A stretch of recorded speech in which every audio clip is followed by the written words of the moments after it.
Okay, I think we are live. We have not gone live on this channel, I looked, in a year plus. So, Mhm. we used to do a lot of lives on this channel. We have not done it in a minute, so probably won't be a ton of turnout, but if you're watching on the whatever they call it, the replay afterwards, hello. I hope you like this. This is essentially our own awards show where us two and our friends over at Oscar Buzz, now named Dead Air Film Podcast, Trevor and Thomas, we submit our own personal favorite ballots and then we tally the votes. And then we have a little slideshow of who got the most votes in which categories. And then we debate who should make our final fives in all of these categories. And then we're probably going to decide a winner as well because it's that time of year and we don't want to be doing winners after the Oscars have. So, yeah, any thoughts, Anthony, before we start getting into it? Yeah, I mean, I think it was a really strong year ultimately, and we've had high scale, big budget films. We've had very powerful, vulnerable indie films. So I think personally, because of who we are, I think we're going to balance that out a little bit more. The thing about this year's Academy Awards, we had so many movies with like 8+ nominations, and that suck up a lot of the energy. But this was a great year, full of a lot of not only some of the heavy hitters, but I think we got to introduce to a lot of really great up and coming filmmakers as well. So I'm excited to give them a spotlight as well. So yeah, it's gonna be a fun conversation. I am kind of I'm a little scared as to what some of the other nominations are going to be. I'm the only one who knows. That's I yes. hold all of So the this is answers. blissfully. I submitted this ballot like a month It's been a ago. It's minute. felt like a Yeah. year. Yeah. And so I'm excited to be reminded of what I voted for. Yes, and since we're doing it live, you guys in the live chat can maybe try and sway the vote if you have an opinion. Feel free to throw them in there. Also, hello to everyone who is joining us. Hello, Rodney. Hello. I do remember hello from the Egyptian Theater. Thank you for saying hi. I appreciate it. We got, of course, Ayush, who says thank you. Also, Ayush, MVP of the channel. Screw the Oscars. This is the only good awards show. I love y'all doing these every year, hoping for heated convos like every year. Rooting for Ann Lee, Sorry Baby, One Ballot for Another, Sentimental Value, No Other Choice, and Blue Moon. That's Agreed. really impressive. I would have spent at least 30 seconds figuring out SV and NOC. I pay too much attention to this stuff. I guess this is the benefit of being on film Twitter. Yes, Oh yes. God. Hello, Patrick. Hello, Smash. Thank you all for joining. There will be chapter times. Also, if you're watching on the replay, we have one of our friends who joined us. Let us put ourselves into boom, boom, boom. There we go. Hello. Thomas has Hello. joined us. How are we doing? Exciting that we get to do this every year. I'm pumped. I'm so ready. Me too. It's very exciting. Very, very exciting. And thank you, Thomas, because it is not. It's very late where you are, right? It's okay. That's okay. The time zone is going to be slightly complicated, but yeah. Very kind of you. Though I was up till 2 o'clock in the morning last night, thanks to Mr. Jack. So I feel your pain. Yeah, I have the earliest time zone, so that's helpful for me. Hey Jeff, hello, thank you. And we had our final person join us. No, he's not there, but he's there in spirit. Trevor has joined us. He needs to get those lights on in the background. There's the hand. Yeah, I'll be right there. You're good. This is like that Grammys year where everybody was like walking to their seats as Trevor Noah was doing the opening monologue. This is the equivalent of that. Yeah. It's the start of the awards show. Everyone needs to get settled. Exactly. Are we live right now? Jesus fuck. Yeah. We are live. Hold up, I gotta plug in my laptop. We are. Anthony, can you give any hints for if Wicked will be showing up on any lists here? This might be the extent of the pink that I am supporting this year. I think, listen, we've had this conversation on the show throughout the season that, last year it was new, it was fresh. This year, it was such a strong year that there were so many original creations and original work that you wanted to highlight, and they had already gotten their flowers.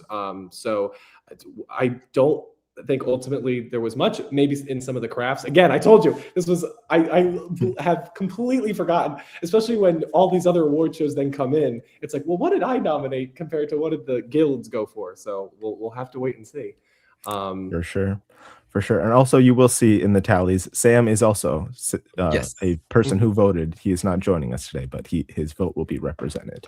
Let me we see if I lost can. Thomas for a second, but If I'm he's sure he'll be back. here, Thomas. No, I was gonna say I can text Sam and see if he's like at least available to text right now and vote on tie breaks. Yeah, if he wants to vote on tie breaks, or we could also have the live chat help us out as well. Yes. So we have everyone. Let us begin with our nominations. Like I said, we tallied them all up, and now we will debate who gets our final 5 spots. Let's begin with visual effects, where with 3 votes, we've got Sinners, 2 votes, Avatar, Fire and Ash, and F1. Then all with 1 vote. Some interesting choices here from you guys. Thunderbolts, Begonia, No Other Choice, Eddington, One Battle After Another, Mickey 17, Predator Badlands, and Tron Ares. So are we okay with those 3 films that all had multiple votes being in our 5? Okay. I'm surprised who has Sinners any? got 3. Me too. I was not not upset with it. Why? It's got some great visual effects. Like, and it's got like invisible. You have like the Michael B. Jordan acting against Michael B. Jordan. Yes, I think that was most of the reason I went for it, was the kind of double acting. That's always something that is just so naturally done. That is also just a very impressive visual effect to have accomplished and achieved. Yeah. Also, the fact that Mickey 17 was last year, that it does have good visual effects. Yeah, it's crazy. Any passionate picks in those 1 votes for anyone? No Other Choice for me. Have any of you guys seen it? The film, yeah. Okay. I haven't seen the visual effects aspect though. I feel like it is shocking the amount of sequences that are really constructed through visual effects there. It's same thing with Decision to Leave a few years beforehand. Like Park Chan-wook is so like flashy and bold with a lot of his scene transitions and the way that he just constructs a sequence, and a lot of it is done with some really subtle and really cool visual effects. Like there's I can't remember the like how many visual effects shots there are, but it was like a shocking amount, and it's so seamlessly done. And you would argue that these are visual effects and not worthy of giving it an editing nomination, because that to me was what I remember from like transitions and overlays. Yeah, I would argue that being more visual effects, but I could see an argument for it being like some of it being editing. I mean, we had this with 1917 too. It's like, is that a visual effect or is that an editing feat? Yes, sure. So I'm curious. One Battle was that Sam who got behind that one? I'm gonna be honest. We voted for these like a month ago. I don't remember what I voted. I could probably pull up the Google form and figure out, but I don't think One Battle's getting it in anyways. So shout out. It will get plenty of other stuff, I'm sure. But of the blockbuster ones, I like both Mickey 17 or Predator Badlands. I think both of those had good visual effects. Mickey 17 retweet. I think I think I may have been Mickey 17. I don't know. If not, I probably would have done, because that's a really great choice. It really creates the world and it's such a distinct visual effect kind of palette that it goes for. I also think Begonia should get a shout out. Like the whole ending of that film really rests on that visual effects. And it is kind of deliberately over the top and absurd in the way they do it, but I think it really captures the kind of tone of the film and really ends it on a bang, and that the VFX is so important in doing that. So I'd also give Begonia maybe a shout out, but I'm more than happy if you want to put Mickey 17 and potentially No Other Choice in. Yeah, it's interesting to think about, like, because Begonia, listen, some people, like, I have my qualms on like a script basis with how it ends, but like in theory, like the visual effects could completely undo everything that's come before if it's done poorly and it doesn't feel like connected to the rest of the movie. So, that might be in a way harder than in something like a Thunderbolts or a Tron Ares, which is, consistent from the beginning and working off of models and ideas that we've done before. So I feel like Mickey 17, we're definitely kind of getting behind. I think so. Has anyone here seen, also shout out Ayush again, Resurrection? I've heard great things about the film and its visual effects, but I haven't seen it, so I couldn't. So pissed that I haven't been able to see it. It has been like my most anticipated film. It's been the film that I think like could be like my 1 10 out of 10 out of 2025.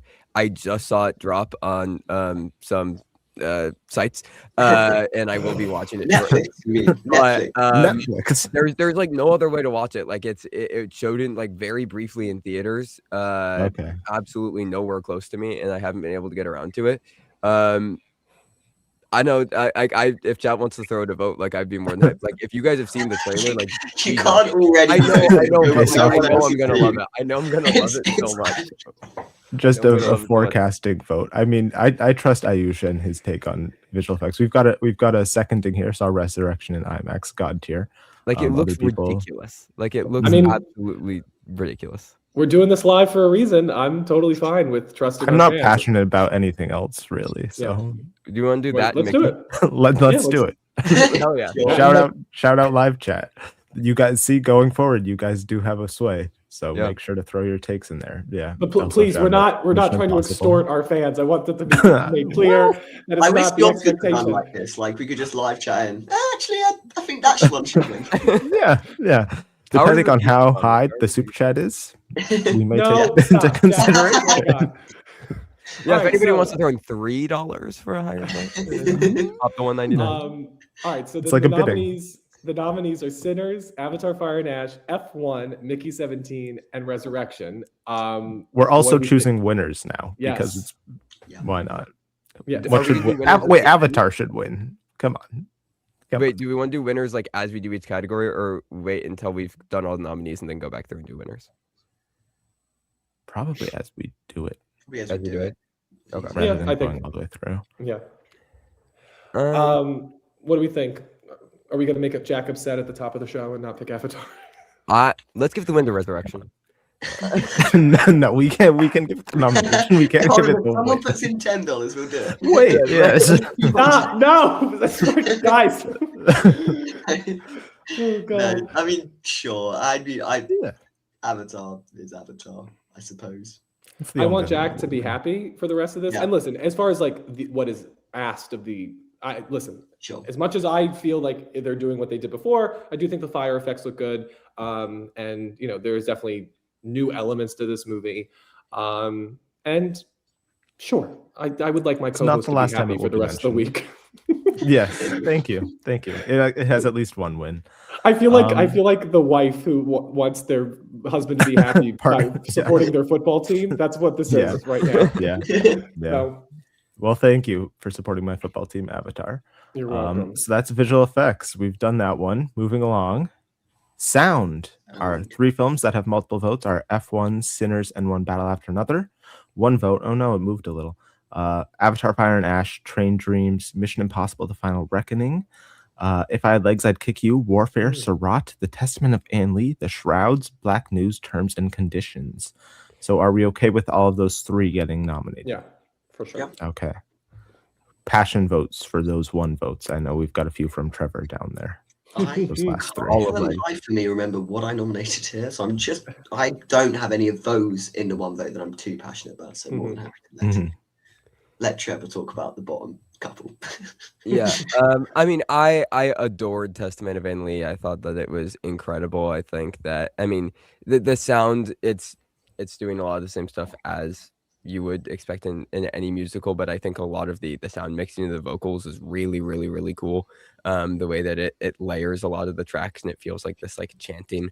The Shrouds, whatever, AI, we can ignore that. Black News Terms and Conditions though is really, really lit.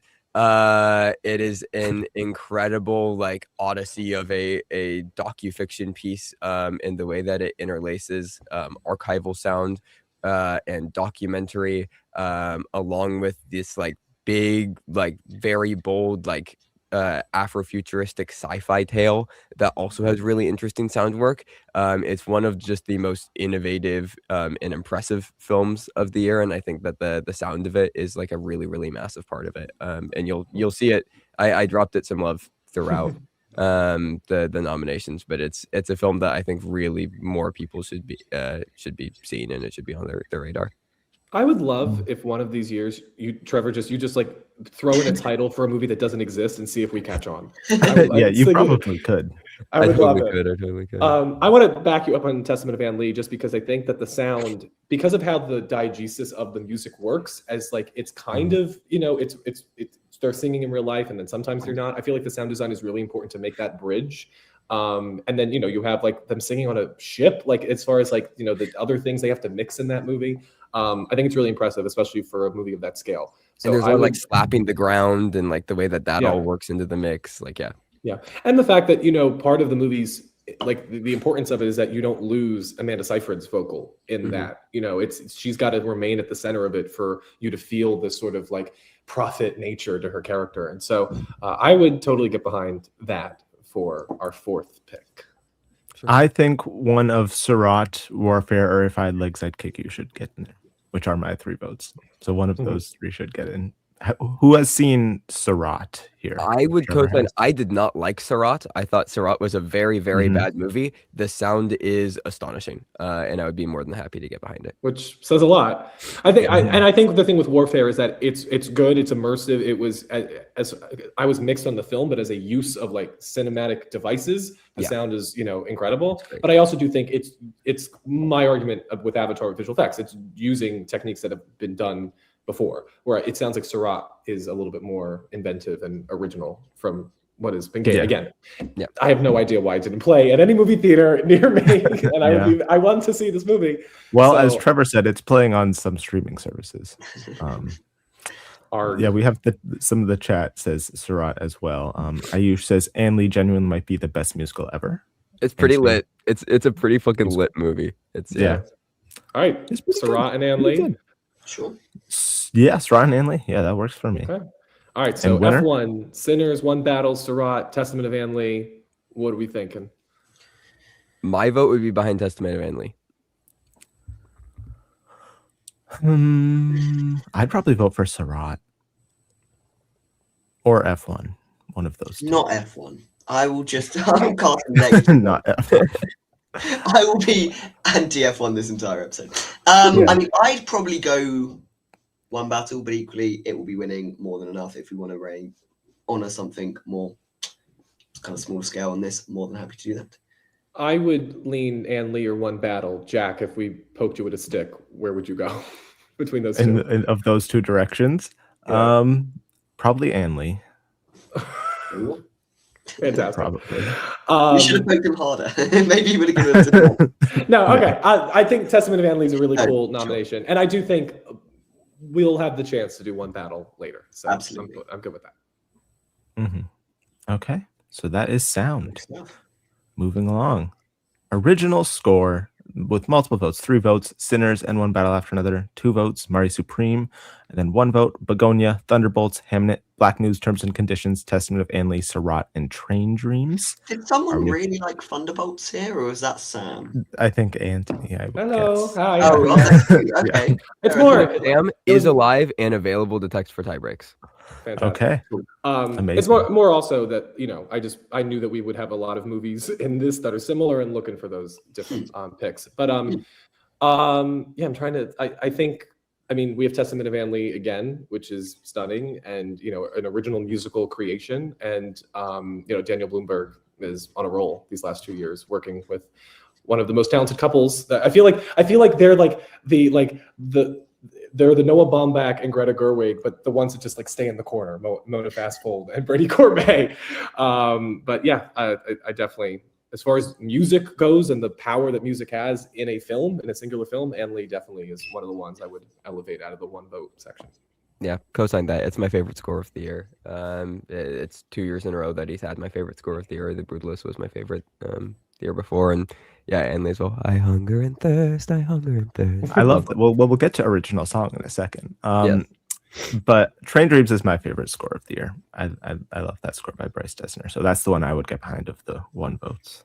I do think if we're looking at what the score does for the movie, I think Train Dreams really wouldn't have worked at all if it didn't have such a resonant song and soundscape running through it.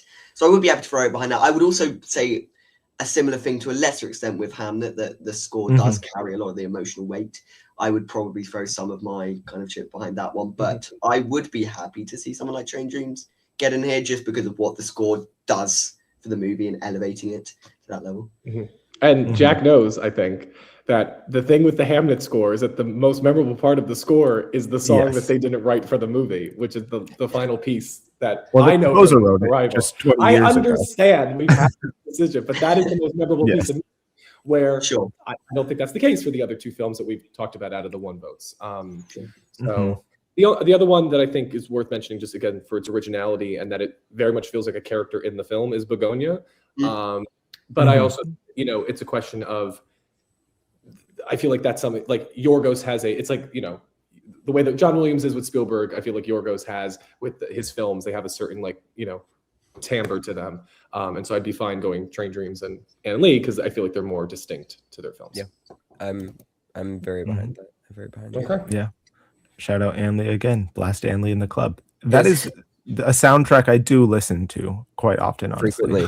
Frequently. Also, on the note of blasting Ann Lee in the club, one of my favorite memories last year is I was put on aux at a frat party, and I played the Brutalist opening, and it kind of hit. Like, people were kind of fucking with it, and it's one of my favorite moments in life, I think.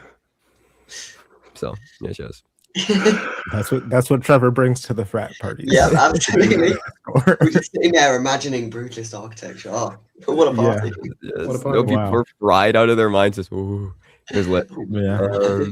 But yes, Ann Lee, Train Dreams. I'm very down. All right, so out of the nominees of Sinners, One Battle After Another, Marty Supreme, The Testament of Ann Lee, and Train Dreams, what are we feeling? Marty. I know Sam would say Marty. I would will say be Ann Lee. very down to say Marty. I think out of the three that are in there with 3 and 2 votes, I think Marty is easily the best, and I think Marty probably is the best score of the year, potentially. Yeah. What I like about Marty is it's not just like supporting the action, like it supports the theme that the character of Marty Supreme is ahead of his time because of its more 80s inspired tones and musicality.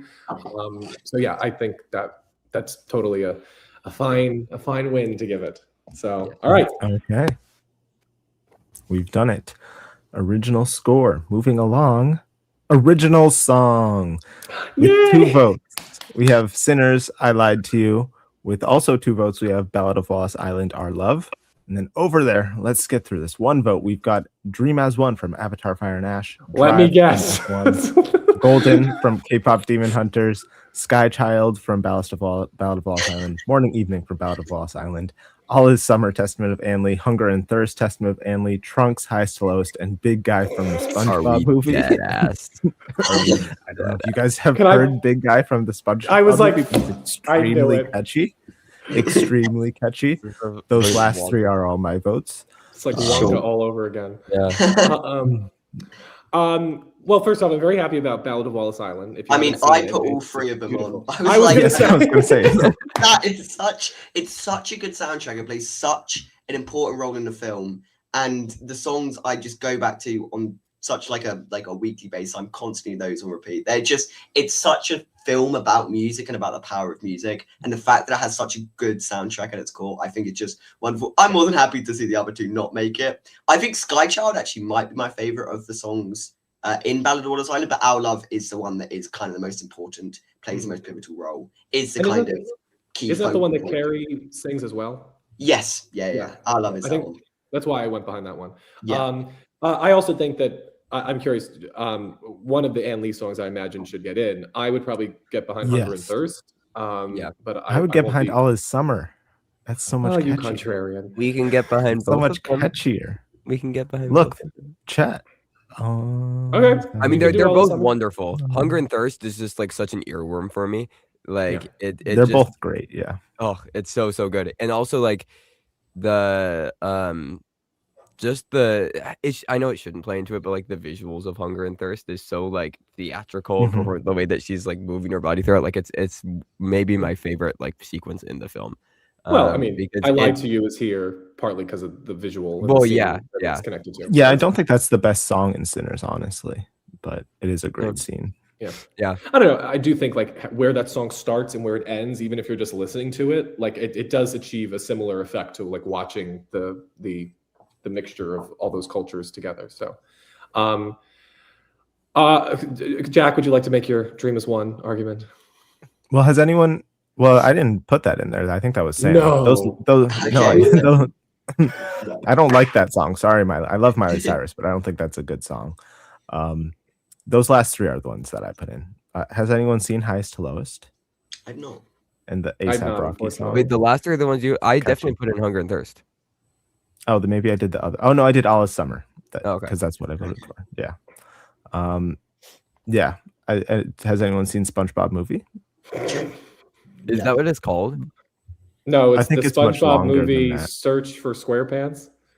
And I feel like it should be disqualified on the grounds that the title isn't correct on the ballot. So. Let me see how much I can play without us Wait, getting the caught. No, SpongeBob movie please Search for don't. SquarePants. Is I've that heard the implying it's, song. naked I've heard the guys song. moving? Why do we spend the most time on original song every year?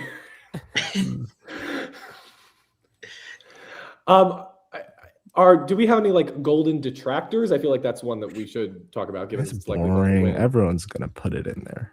Well, I don't care. Like, it's fine as the song. I don't even think it's the strongest song off of the I agree. movie, to be honest. Like, there's a few that I think are stronger, that I have more fun with. But like, it's not bad. all right. Well, I mean, but out of those, I feel like doing one for ballot is good, unless Thomas really wants to fight for another. But I feel I'm fine with just having one on there. Okay. Please. Also, I've never seen that poster for Ballad of Wallace Island before. Oh, really? That's the one that I use on Letterboxd. It's really like it's absurd. I quite Yeah. like it. It doesn't really bear any weight to the movie, but it's a good poster. All right, and then are we going all the summer for Testament of Hanley? Are we against both? We could do both. I've been given a lack of real options in this category. There's two right there at the bottom. Stop. Just stop. I've not seen either. Is the other one Ice Spice too? Trunks? No, she is in the movie, but she Okay. she doesn't sing in the movie. Okay, well, that's what I was. Yeah, I haven't seen it. So.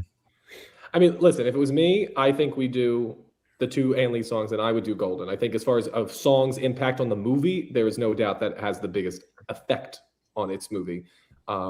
Jack, would you rather remove All This Summer and put one of your other ones in? No. I like those two songs, but I'm not gonna get anyone on my side with them. TikTok already loves SpongeBob Big Guy Pants okay. So I'm fine with Golden. The only thing I really care about in this category is to get the two Hanley songs in. Let's do that. I think that's fair. Golden, okay. All the Summer, Hunger and Thirst, Our Love, I Lied to You. Which, all right, so then what are we thinking for a win? Our Love. Gotta be Our Love. It's such a good song. It's such a emotionally resonant song. It captures every theme of the film so beautifully. It's Carey Mulligan and Tom Basden, and it's a film about music and about the power. It's about this, I don't know if people haven't seen it, there might be some people. It's about this man who wins a lottery and he brings over this kind of faded ex-music partnership for a personal concert, and it's all about how that music helps him connect with the people around him, and it's such a just brilliantly tender and touching piece. I'm very passionate about Our Love winning this category. I think it's such a good song and such an underrated film of this year that needs more love and attention, especially the soundtrack from it. To have been created as such a part of the film process itself. It feels like the film would not exist without that album attached to it. I also would argue, because we've heard a lot about like Teyana Taylor having like a Mahershala Ali effect as far as like being in the movie for a small amount of time and reverberating throughout the rest of the picture. Carey Mulligan is that as well, and I think this song, like Impacting You, is what allows the rest of the movie to work, because she's only in it for a shorter period of time, but you feel her like spirit with it. So I would be fine with that. Or Sinners, I Lied to You. I think both are really daring, beautiful, intimate pieces that really capture the heart and soul of their films. So both are fine. Especially also, yeah. Sam said, Sam would have helped me out with SpongeBob. That's why he should be here. Probably. He said that he'd give his vote to Hunger and Thirst. I don't like any of them, but this one kind of made me laugh. Okay. Did you get to Penis and Vagina last year? Yes. You did. Oh, good Lord. Did. We both did. That's why we need Sam here. I'm also behind Hunger and Thirst. But I would go for All This Summer. Well, we can go Testament of Hanley winner. Well, we do have Smash 3 here saying yes, Our Love for $5. Thank you, Smash. Appreciate it. I don't know. The two I'd be happy. I'd be fine with the Sesame Van Lee winner or giving it to Ballad of All Island because Thomas has not shut up about this movie and I've still yet to watch it. It's such a great. It's one of Even though the. I think I've said I would. I think I've said I would watch this movie like since April, and I haven't. So, out of guilt for not watching the movie, I would be okay with giving that the win. There we go. All right, so is this gonna at one point during the whole show we're each gonna get a guilt trip? Yeah, I love giving awards out of guilt. Yeah. All right, I love use it wisely. Ellis Island, and again, I will echo if you haven't seen it, it's a beautiful gem. And Tim Key gives one of the best comedic performances you'll see in the last like 5 years. It's really good. Awesome. Moving along. Makeup and hairstyling with multiple votes. We've got Frankenstein, Sinners, and Begonia. Then with one vote, we've got Weapons, Wicked for Good, The Ugly Stepsister, One Battle After Another, The Shrouds, Blue Moon, The Smashing Machine, Kokomo, and 28 Years Later. Do we need Frankenstein in there? Do we? Why is Begonia getting multiple votes? What is the makeup? I was about to say, they cut her hair. I feel vindicated after. That's lack of hairstyling. That's not hairstyling. But well, Jesse Plemons has a kind of weird unkempt look going on, and they paint her white. He just didn't sleep or wash his face. That's not makeup or hairstyling. No, it is. I don't even know if I picked it, but I feel vindicated that it has 2 votes because you were. I remember early, like our first episode, you were like, you predicted it, and I was like, there is no makeup in this. I guess she has white stuff on her face. Yeah. Which is such a distinctive and kind of weird image. It kind of carries over the whole film.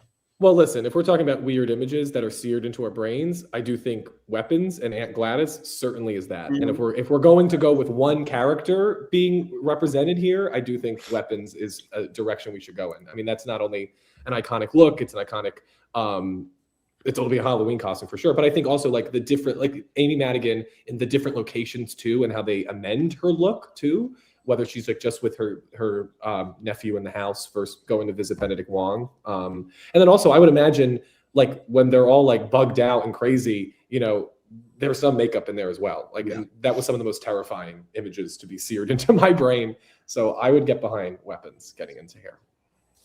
Can I make 2 strong arguments? I didn't know you could make passive arguments, Trevor.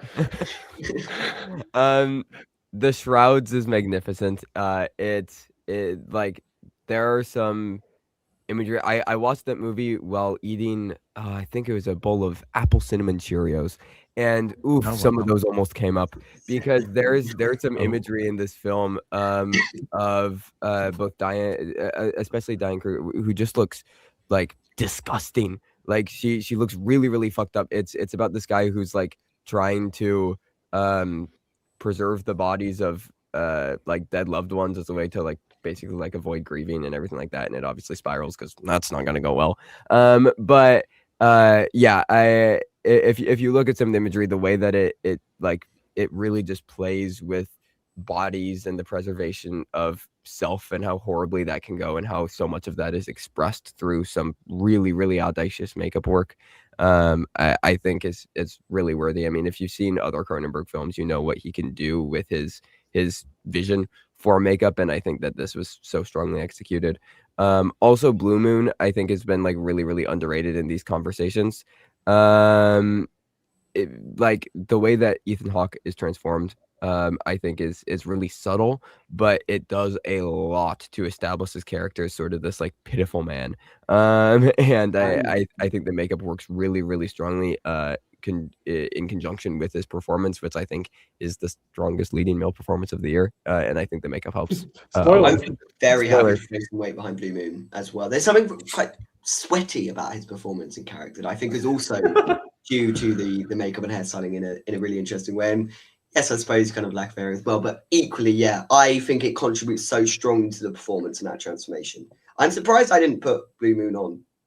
Yeah, what the fuck? Mean, I thought you I thought that was me. I mean, I saw Blue Moon on the list. I thought I'd done that, but clearly you done. So you got another vote for Shrouds here. Shrouds is amazing. Hey. Thank you, Trevor.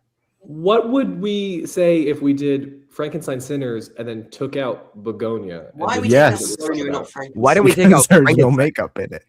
But like Frankenstein, Frankenstein has good makeup. I laughed when I saw Jacob Elordi's character. Same. That's not the purpose of it.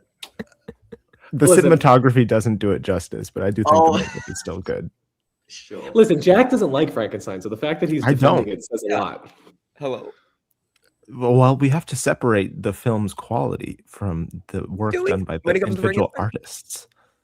Well, Begonia is not a great film either, so. Whoa, those are fighting words. It's a pretty good film. Fighting words. Well, Anthony will side with me. Well, listen, I think Begonia, the parts are better than the whole. Is my diplomatic way of saying it, and we're not going to get sidetracked. I think, personally, I think we should do Frankenstein, Sinners, Weapons, The Shrouds, Blue Moon. I think that is a good list. I think the question is whether we do Shrouds over either Begonia or Frankenstein. I think if we're all happy to do Weapons and Blue Moon as 2 spots with Sinners, and I suppose it makes more sense to do Frankenstein and Begonia. I'd be heavily rooting for Begonia over the Shrouds, but equally, if Trevor really wants that. Really quick, because I listen, I love this movie, but what are we predicting when it comes to Sinners? What elements? I didn't vote for it, so I don't know. I think it's the kind of the blood, the sweat as well. Like the sweat, I can't sweat as part of it. They spray them with the bottle. Thomas has voted for the sweatiest movies of the year. Yeah. Oh, sorry, that wasn't a category. Next year. I think the kind of the makeup specifically on the vampires adds to the overall kind of creepy effect. I mean, it's not the one that I'd go for most strongly in the category. It would you go Begonia or Sinners? I'd go Begonia over Sinners. Can we drop Sinners? We can do that. Frankenstein, Begonia, Weapons, The Shrouds, Blue Moon. Yeah, I'm so down. Okay. Did you put The Ugly Stepsister, Anthony? Because I've seen people rave about that makeup. Yeah, I again, how many times are we going to say this? It was over a month ago. Okay. So maybe. Yeah. All right. So then I assume this group is not picking Frankenstein for the win. So where are we leaning? I mean, it sounds like Blue Moon has the most cross support among all of us. Yeah. I mean, the Shrouds would be my first choice, but I know that's not happening because nobody else has seen it. So my second choice that I'd strongly. Weapons did bring up, I think, a really good argument that if we're talking about makeup that has left a kind of distinctive image on you and it ties itself to the film in such a kind of visual way. I would probably throw my weight rather behind Blue Moon, but equally, if there is a more consensus pick around Weapons, I would not be mad at all about that. I'm fine with either. Especially because you could argue what the distinctive elements of Aunt Gladys's look. You could argue maybe is more costumes than makeup. Maybe. Like I could see that argument where maybe Blue Moon is more about like the makeup and the hairstyling and how they physically transformed him. Because I mean, his costume is a suit. So I could get behind Blue Moon. What are we feeling, Jack? Or are you still upset? I would vote for Frankenstein, but not to. What are we between Blue Moon and Weapons? Weapons. I think those are the two. I would go with Weapons. Are you just a chaos agent this entire show? No, sorry, no. I just think that's better makeup. Well, if you wait, guys Trevor, want to do Blue Moon, that's fine. Do you pick Blue Moon? Yeah, I would very strongly take Blue Moon. Thomas? I mean, I would go Blue Moon.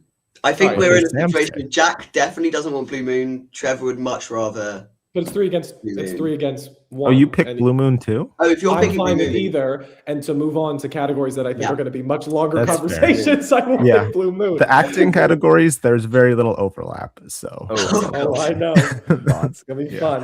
All right, so Blue Moon is our winner for makeup and hairstyling. This is so far. Let's just check in real quick. Visual effects: Avatar: Fire and Ash. Best sound: The Testament of Van Lee. Best original score: Marty Supreme. Best original song: Our Love, The Ballad of Wallace Island. And best makeup and hairstyling: Blue Moon. Cool. And that's lit. Yeah, that's pretty good. Yeah. Yes, we're different. Well, that's Avatar. Avatar. It's just that good. Just that good. Okay, keep going. Moving on. Costume design with multiple votes: 3 votes Sinners, 2 votes Frankenstein and Blue Moon. Lots of Blue Moon fans. 1 vote for Marty Supreme, Kiss of a Spider Woman. 1 Battle After Another, Testament of Anley, Begonia, Mickey 17, Hedda, and the Phoenician Scheme. All I'm going to say is Hedda's costumes are amazing, and they absolutely need to be nominated here. And that is. By the way, Sam said Blue Moon on makeup as well, so that. Okay. What? So I'm just curious. From Blue Moon, is it solely based on Margaret Qualley's? Can we remove that costumes? What? No, the yeah. suit as well. It's a very distinctive. I don't know if I even did Blue Moon here, but I'll defend it I don't anyway. know if 'cause I did. think it was a shout. Yeah, Well, but I I definitely fuck with the did. Blue Moon costumes. I think it's nice period work.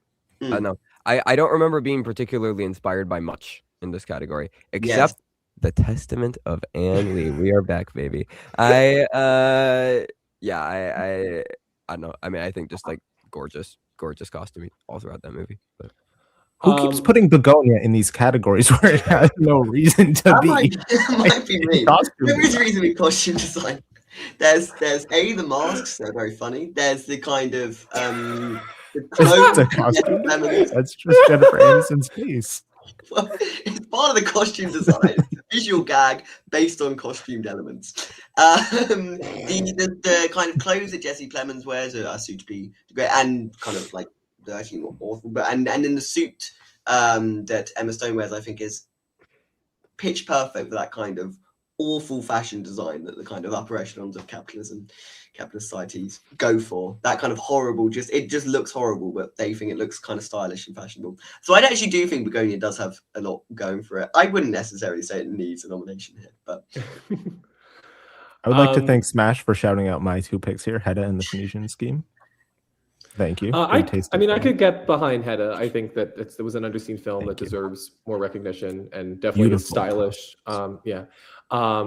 I also, as far as like a movie that has period, but also like has just bold colors, it's a movie that was, I think, in theaters for like 2 days before people just completely forgot that it existed. But because of the Spider-Woman having to do that, classic musical feel, and just some really cool designs as far as like when she's in like the set of the spider web, and then having to contrast that with the real life scenarios of being in this prison cell. I just think that the dexterity and the range that the costumes in that movie have to fulfill is really strong. And I would certainly give it a push for a movie that I think more people should have seen. We also have a shout out for DiCaprio's robe. That is true. One robe against an entire ensemble. Yeah. I mean, I'd rather that than Frankenstein. Yeah, what can we remove here? Frankenstein. Both those two votes out? Somebody has yet to make the case. Is it more than just Margaret Qualley's gowns and dresses? Like, what are we nominating? What I'm saying. The gowns and dresses are pretty lit though. Like we have to. Are they more lit than the Phoenician Scheme fits? I don't remember, but like I like the movie. My God, like, I mean, personally, as somebody who's done a lot of like theater work, there are like warehouses where dresses are found, and this feels like they just went into one of those warehouses, picked the first thing they found, put it on Margaret Qualley, and because she's Margaret Qualley, she wears it beautifully. But like everybody else is in a suit. Like I just think that I love the movie, but I think costume design it's like nominating Boyhood. It's like nominating Boyhood for best sound. It's like, all right, come on. I'm fine getting rid of both of those. Look, thoughts on getting rid of Sinners? No. We're gonna get rid of all of that. Jesus Christ. No. Okay. So Frankenstein, Blue Moon out, and then what? Wait, hang on. Hedda, Phoenician Scheme, Spider-Woman, those three, and something else. I mean, I thought Frankenstein was good, but if it doesn't have support and we're swapping and Kiss the Spider-Woman, if that's I will take Kiss the Spider-Woman over Frankenstein if that's the deal. I mean, but also like, do we really think Phoenician Scheme is like? To me, that felt like just Wes Anderson. Great costumes. Yeah, but they're still great. Yeah. I feel like you could take Jack's picks and go to like any other year, and you could. I didn't even like the Phoenician Scheme, but I think the costumes are in production design is. How many movies did you nominate that you don't like? I'm a very objective person. Clearly, you'll watch your film. I just love the costumes. That's all I was thinking. Yeah. The rest of it, I mean, not so. I would take out Phoenician Scheme and keep Frankenstein. I do think what Mia Goth wears is stunning. But again, I'm not interested to fight. Because that was the fifth. Talk about our Anne Lee, Hedda, and Spider-Woman, which I'm fine with. We're doing Anne Lee. Trevor clearly wants to. It was discussed. Was there something against Anne Lee? I don't think so. That's just I mean, I would give a shout out to the iconicity of the robe in One Bad Archer. I think we made a joke about it earlier. Like, it's true. Like, you understand that one of the main characters in this movie, the costume that he wears for the majority of it is a black shirt. Are we really going to give him? I like robes. I like masks. I like you like sweat. Yes. Sweat, mask, and robe. What else do I need at night? But that Yeah. Thomas. So wait, so Gladstone. did I sway anybody true. with Kiss the Spider Woman? Are we considering that? Do we want to push that through? That's At least fine. get one. Yeah, I'll trust you. Okay. I know So the chat seems pretty behind Ann Lee. Okay. I see one comment, Trevor. No, you skipped over some earlier. There was many earlier. There was many earlier. You God. From the intentionally same not put person, them up on yes. screen. Chat, fill up with Ann Lee love. Fill up with Ann Lee love. So Sitters is safe. It seems like Hedda and Kiss of the Spider Woman are in there. That's Are we 3. doing Frankenstein or no? I mean, Frankenstein is. I do think the costumes, it'll be a different conversation when we get to production design. I think the costumes themselves are stunning. Everything Mia Goth wears is great, and I do think it also contains subliminal cues to the themes of Okay, the film. Trevor. Can we take a look at the chat? see. Can we take a look at the I text? see. I see. Ann Lee can have the last spot. Yes. So wait, so last spot meaning Sinners, Frankenstein, Kiss the Yeah. Spider Woman, Testament of Ann Lee, Hedda. Yeah. That's a we good can be Is list. that nice to 5? Frankenstein now if that means I'm allowed to be mean to it later. I love that you fine, feel like yeah. you haven't been mean to it yet. Oh no. Oh no, I have not. Oh boy. I like this Yeah. 5. Are we good with this 5? I am happy. Yeah. Okay. And winner Sinners, should be Hedda. Frankenstein. Sorry, I'll let you say the nominees first. Sinners, Frankenstein, Kiss of the Spider Woman, Hedda, and the Testament of Ann Lee. And the winner should be Hedda. I actually have no. I don't hear any disagreement. I mean, I throw my support between Ann Lee, but I truly don't really care about this category. So Let's give it to Hedda. I think it's definitely, Yay. especially because I think Nia DaCosta does bring this sort of, modern sensibility to it and flair to it. And yet the costumes also root it in that traditionality. So it kind of is walking that, straddling the energy of both those things and kind of keeps it in balance. So, and also I think a movie like that kind of requires good costume design, and it has it. So I'm good with that. We really are. We're bucking everybody this year. We All the are. guilds. All right. Well, mostly just Frankenstein these last few categories. also, how are we 47 minutes in? This is gonna be. I don't know. Let's hour-long see how Well, we didn't quickly- really start until 10 minutes in. So to be fair, we have a little pre-show, a little intro monologue. yeah. Okay, next up, production design. We got 4 here with multiple votes: Frankenstein, Marty Supreme, Sinners, and Testament of Ann Lee. Then with 1 vote, one battle after another: Ballad of Wallace Island, Eddington, The Shrouds, Eternity, and The Phoenician Scheme. Are we okay with those 4? Are we kicking out Frankenstein again? I mean, nothing really is screaming at me from the 1 votes to kick it out, unless there's some real passion for it. Have you seen Eternity? I have seen Eternity. I think that production design is quite good. Yeah, I would say I would get behind either Eternity or Eddington for literally the opposite reason. Eddington creates a town Eddington.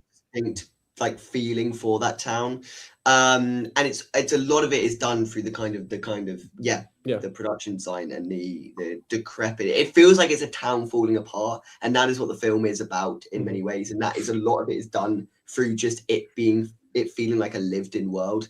So I would throw my weight behind Eddington for a final spot. I'm being completely honest. Eddington, I don't know if I voted for it, but it might be my winner. I love the atmosphere that Eddington crafts out of its production design. I would want to nominate it and then keep it. And it's harder, I think, to do something modern like that, set it like a modern day setting, and I think it just runs with it. And if you don't feel that that's a real town, the movie just does not work. I would be fine, honestly, doing Marty, Sinners, Ann Lee, Eddington, Eternity, and taking out Frankenstein. Sure. Yeah, I'm okay with that. Sorry, Yeah. Frankenstein. Yeah. All right, let's do that. Okay, cool. What are we Winners. thinking? We happy with Eddington? I like Marty production design. it's good, but I feel like it's not Marty's something my that we haven't favorite. seen before. Yeah. Eddington's I think just a Sinners town. is better. I think Sinners has better production design than I would Marty. do That Sinners sounds- or Eddington. I think Thomas made a great case for Eddington. Yeah. But and anything Hannah Beekler does is going to be award worthy, and she's the production designer on Sinners. We are I would- yeah. we have another Ayush coming in here to kick out Frankenstein and put in Resurrection once again. Just look up the stills. I It's really wish genuinely I could have amazing. seen Resurrection so I could argue really, really passionately for it. I can't. The one thing with Sinners and Eddington is I think it almost becomes more imperative because of those movies being kind of in a way like single location movies. Like, you know, they're about this like one fixed point. You know, they have other settings, but like it really becomes important that they really nail the believability, and that it doesn't, you know, something like, listen, I enjoy Greatest Showman, but like it firmly feels that as soon as the camera edges end, there's nothing there. And that's definitely not the case for these two movies. They feel like they're breathing living worlds that expand far beyond the frames of the camera. So I would be fine with either. Chat is kind of thinking Marty, it seems. We are there. Chat is kind of thinking, what are we between? Well, I mean, I guess we're between Marty, Sinners, and Eddington. I'd like to throw my weight behind Eddington. I'd go Eddington, Sinners, Marty. Marty would be my bottom of those three. Trevor? Also, Mine would be the opposite of that ranking. Eddington, you would go Eddington. So you would go Eddington, Sinners, Marty, or Eddington, Marty, Sinners? I'll ask about Marty. I'll ask about Marty. Because I know he loves that. Okay, so wait. So if those are the three we're between, so I would rank them Eddington, Marty, Sinners. Okay. Jack, you went Marty, Sinners, Eddington? Marty, Sinners, Eddington, yes. We have some shout outs for sentimental value in the house. Good job. I thought about putting sentimental value I also thought if I had more than 5 spots, I probably would have gone. I thought, yeah. I put Ballad of Wallace Island in as well because I think the house has such an important part, but I'm not going to. We've done the nominations. Anthony, wait, so what's your ranking, Anthony? I'm thinking, because I do think you made a great case for Eddington. But did they build that town? Or did they just go to a town? I think that's still part of production design, though. Location scouting. Yeah, in a way. And I think there's a lot that is built out on top of the town. You know, like because I think a decent amount of the buildings were there, but there's a lot of world building that is done through the production design that I think that like the film just doesn't work without it. And you picked Pedro Pascal's house, a kind of treetop, kind of thing. Like that is an element of set design that you remember. The production design of the other two, I think they're good, but I don't think that they're inextricable from the film working. Whereas I think Eddington, it is functional in a lot of ways because of the production design. Like I think that lends itself to a lot of the strongest elements of Eddington. We also have some secret agent shout outs. I will say, if we're going with like the most production design out of the 5 that we chose, it would be Marty Supreme. I think it's globetrotting. And I also think is that the thing about a lot of period movies, I think sometimes is that like they're just the period. Like you just like there's no distinguishing thing. Like it could be a Tom Hooper movie. It could be like, you know, anything off of the BBC. But like Marty Supreme, like definitely feels like Josh Safdie's vision of this era. Which is the one thing I would maybe get behind with Marty Supreme. Say Sam would still put Eddington over Marty Supreme, and Marty Supreme is his favorite movie of the year. That's mine. He said New Mexico town of Eddington, great shout, and his house at the end. All right, then that's 3. So Eddington it is. All right, perfect. I love that win. Yeah. Also, shout out to the chat because they've been mentioning Secret Agent. Also, really great shout. They should have gotten at least one vote. I think if we'd done the voting maybe a bit later, Secret Agent would have shown up more. We should say that the way this all goes is that we all get 3 votes for these categories where we're only picking 5, and then I believe we get 5 votes. We get 5 for picture. I should remember the rules. Created. That's how this works. That is how it works. So that's our winner. Moving along. I love that. Cinematography, we technically already have 5 here with Train Dreams, One Battle for Another, Marty Supreme, Sinners, and No Other Choice. Then our 1 votes are 28 Years Later, Caught by the Tides, The Testament of Anne Lee, and The Secret Agent. All right, Trevor, take it away. Are we okay with that? Come on, you gotta give it to him. Caught by the Tides, I think, is like very, very clearly the strongest movie of the year. And it is gorgeous. It is transcendent. But I don't think there's some powerhouses in those 5. I don't think I'm making an argument. I'll save the Caught by the Tides passion for later, but I'm getting it nominated for something. I will. Okay. I mean, the one thing I'll say out of the 1 votes is I do think the fact that it looks so incredible and then also it was shot on iPhones is why I think 28 Years Later I would put it in the top 5. I just think that it was a feat. On iPhones or just well, I think so. I think yeah. I mean, we can Google that. But also a few shouts for Sound of Falling too. Yeah. But yeah, I just think that was just sensational. And I think just the action choreography, the vistas, just everything about the cinematography was really moving. But also, I mean, I'm not going to object to most of this list. So especially, I mean, if this is the 5, it's the 5. I think. Yeah. All right. Winner. I mean, let's just go with whoever has the most votes. I'm fine with that top 3. I really think all 3 of them are just stunning feats of cinematography. So that top 3 being Sinners, One Battle, and Train Dreams, by the way. That should be clear. Yeah, I was wondering if you went Sinners or Marty. Yeah. So I mean, my vote here would be behind No Other Choice. I think that is the most stunning looking movie of the year. I think Park Chan-wook has just. I know. I think of contemporary filmmakers, there's nobody that I think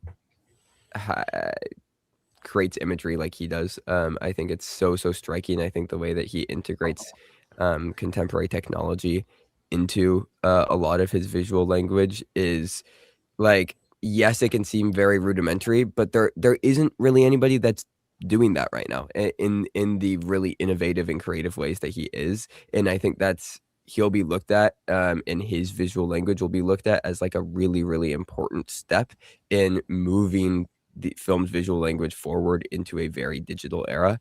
And I don't think I've seen someone approach that sort of transition with as much like grace and dexterity as he has. And I think No Other Choice is really exemplary of that. That's my second favorite one, so I would be behind. I just feel like No Other Choice will probably reward in a category very soon after this, and this is probably the only spot for Train Dreams to win something. And I think with Train Dreams, like the conflict of the movie is Joel Edgerton versus the world, and so it's really important that like it is filmed, like it can't just be like a screensaver. And I think that there's a detail to that cinematography that's really moving. But I mean, I also like my number 1 choice would probably be Sinners. I just think the scope, the anamorphic lenses, the shooting on, I think it was 35 millimeter IMAX, but just IMAX film. I just was blown away on the small screen, on the big screen. It was just remarkable. So I mean, that would be my first choice, but Train Dreams I could definitely get behind. Also, 28 Years Later was shot primarily on iPhones with a rig that had up to 20 iPhones at once. Okay, gotcha. Wow. For the fact. I'm cool with Train Dreams. I wouldn't be mad at Train Dreams. It's far from my favorite here in this category, but I mean, it undeniably looks nice. Yeah. So especially if we can. I'm slightly torn between One Bad After Another or Sinners, but would be happy to go with Train Dreams in this category because I think those will be rewarded elsewhere as well. Yeah. All right. Okay. Train Dreams it is. Yay. Okay. Moving along. Speaking of editing, we've got 4 votes for One Battle, 3 votes for Marty, 2 votes for No Other Choice, and then 1 vote for Sinners, Eddington, Caught by the Tides, Black News Terms and Conditions, The Mastermind, and A House of Dynamite. A House of Dynamite. Is that yours, Jack? I put that one in there. Yes. Yeah. Good film, great editing.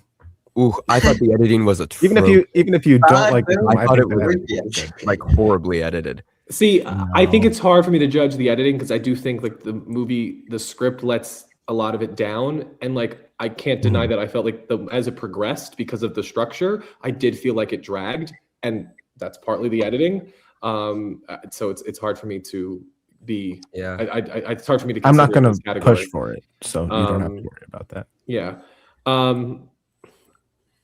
This is the Mastermind is with, right. Top 3 we're all good with. Oh yeah. Okay, yeah. The Mastermind's an interesting one because to me, I felt like that because of the genre that film is. It to me moved a lot quicker than a lot of Reichardt films, while keeping her sensibilities, front and center. And when she cuts, like when the choices, like when to keep something running, like that's an interesting. She's one of the most, I think, just gentle hands behind the edit, and I think it's also really impressive. She edits all of her own films, but just the way that she, like, I don't know, this is gonna sound like a ridiculous comparison, but like she feels like a really good rapper to me, and the way that it feels like she can like find a pocket within like a rhythm so well, and in the same way that, like, you know, like if you have a beat, like the best hip-hop artists, right, they're able to like just find these pockets that you would have never really heard within a beat and be able to just sort of like glide through them. And it feels like the way that Riker edits, that's what she's doing with her scripts. She finds these like really interesting pockets and is able to explore these narratives in really like arrhythmic ways and edit where you wouldn't expect, but in a way where it still feels like you have such like a firm but gentle like guiding hand throughout the narrative, sort of like helping you through. I love the way that Kelly Reichardt edits, and I think that this is like one of the strongest examples of that for her. Never before has Kelly Reichardt and hip hop been used to compare their artistic styles. Yeah, I mean, there's just two I want to mention from the chat. If I Had Legs, I'd Kick You definitely has a level of intensity that is required. And then also, I do think Weapons also, like the fact that, you know, you have all the shifting point of views, the fact that the editing can keep it like stable, and also, you know, it can be a horror movie when it needs to be. It has very funny moments. Like I think that just the tonal energy of that movie and how the editing kind of responds to it, I think is really important. I honestly might, you know, I was between Weapons and House of Dynamite for that last. I did think about putting Weapons in, although part of me does think that the script would have delineated where those edits came. So the tonal thing, I think, is a different argument in itself. The fact that the editing keeps the structural kind of foundations intact, I think, is more to do with the script and the way the script bounces back and forth. And yet choices are not therefore so on the front. But I think the other argument about Weapons does hold. Because I did think about that one in. I will say, though, I don't know who made it out to the movie theaters this weekend, and I will be kind and not say the movie, but sometimes editing can heighten the issues with the script, or like they can like sometimes like even the editing can make things worse or better. So I feel like even if the script is in a certain place, the editing can either make it rise or make it fall. And we've certainly seen our fair share of, you know, movies where the editing just is not in, you know, it's not in sync with the script. Wait, Phil, what's the title? I want to know. The Bride. Oh, The Bride. No, it's Hoppers. No, it's The Bride. I kind of like The Bride.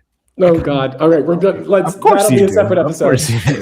Go to Dead Air episode 8, and you know you could check out that review. We'll do a Bride episode, Trevor, because I watch it and I'm sure I won't like it. He also kind of liked Wuthering Heights. I also did kind of like. I like Wuthering Heights. I'm with you on that. Oh God, it was terrible. It was all right. It was like 1 star.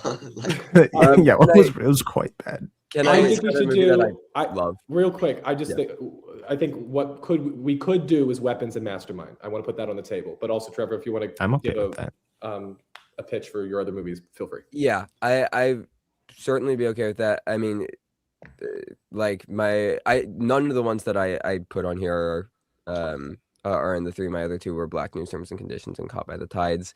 To make an argument as well for those 2, Caught by the Tides is a ridiculous feat of editing. It is assembled from footage shot over the past 30 years.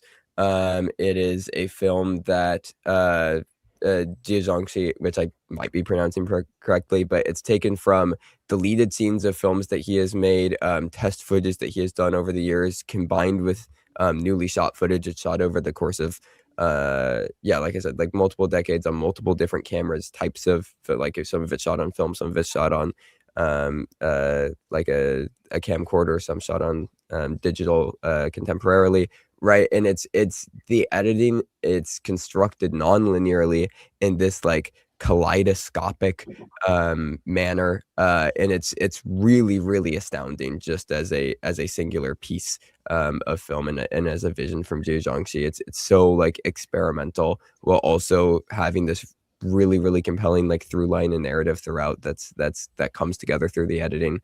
I think it's so impressive.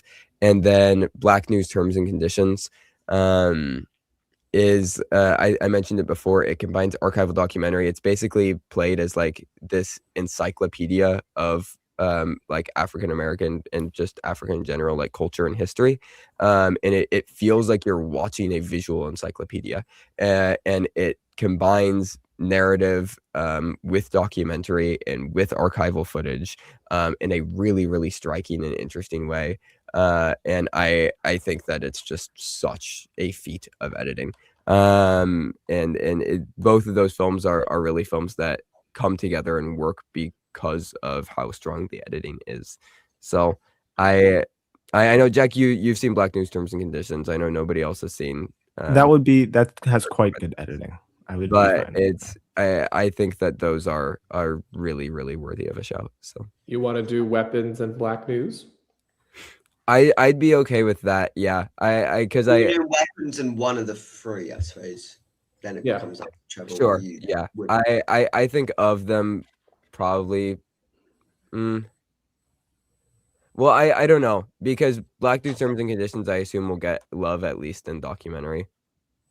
We don't have documentary. We don't have fuck, really? No. No. Then yeah. There we go. All right, that settled that one. Conditions done. All right, our 5 nominees for best editing are One Battle After Another, Marty Supreme, No Other Choice, Weapons, and Black News Terms and Conditions. Thank you, chat, for bringing Weapons back on the table. Everybody, please watch Black News Terms and Conditions, please. Yes, Black News Terms and Conditions. What are we? I mean, do we want to go with the 4-vote One Battle After Another? I feel like that's definitely worthy. I would throw my weight behind One Battle. To create such an odyssey and such an epic of a film with so many different strands, and for it to never feel overcomplicated, for it to never feel like it's dragging anyway, or like, oh, actually, I kind of want to be in that story for a longer. And it's like every editing choice matters and progresses what it feels like other elements of the story in such an interesting way. I would throw my weight behind One Battle After Another. I think it's just an impeccable feat of editing, and yeah, I would really push for No Other Choice. I would also push for No Other Choice. I think that's all right. the best. All right, go to Sam. We also have another super chat. Those are. Oh yes, Ayush says Caught by the Tides getting into actress and editing is totally fair, but I couldn't get behind it anywhere else. We'll get to actress. I'm sure I would also really push. Yeah, once we get to actress, it can be a bit inaccessible, but I don't know. I feel like if you get into the rhythm of it, oh, wonderful! It's my favorite movie of the year. So I still haven't seen it, tragically. In editing, okay. We will see what Sam says. Do we want to start on the next one? Yeah, because Sam's going to ultimately. Yeah, Sam will be picking our winner, basically. Okay, good for Sam. We do have international feature where we've got 4 neon films. It Was Just an Accident, No Other Choice, The Secret Agent, and Sentimental Value. And then with our 1 votes, we've got A Private Life and Caught by the Tides. I imagine we're just going to go with Trevor's Caught by the Tides. Yes, please. Everything I just said in the last one, retweet. It is. I'm okay with it. It's incredible. Please, everybody watch it. It's the best movie of the year. Also, Sam said One Battle After Another for editing. There we go. Okay. Woo. So that's our editing winner. Okay. And I assume our international feature winner is It Was Just an Accident. Well, I don't know. Just because I voted it in, it doesn't mean it's my favorite. It's actually third of. Okay. I would go Sentimental Value in this category. I would also go Sentimental Value. Yeah. Wait, should we rank the 4? Because obviously Caught by the Tides isn't. But should we all rank the 4 and then just like that would make sense? Yeah. A system of that. The math that we're about to do. Who wants to start? I don't think we're prepared. I will start. Sentimental, Secret Agent, It Was Just an Accident, No Other Choice. Okay. I would also put No Other Choice at 4. So wait, is somebody writing? Wow. No.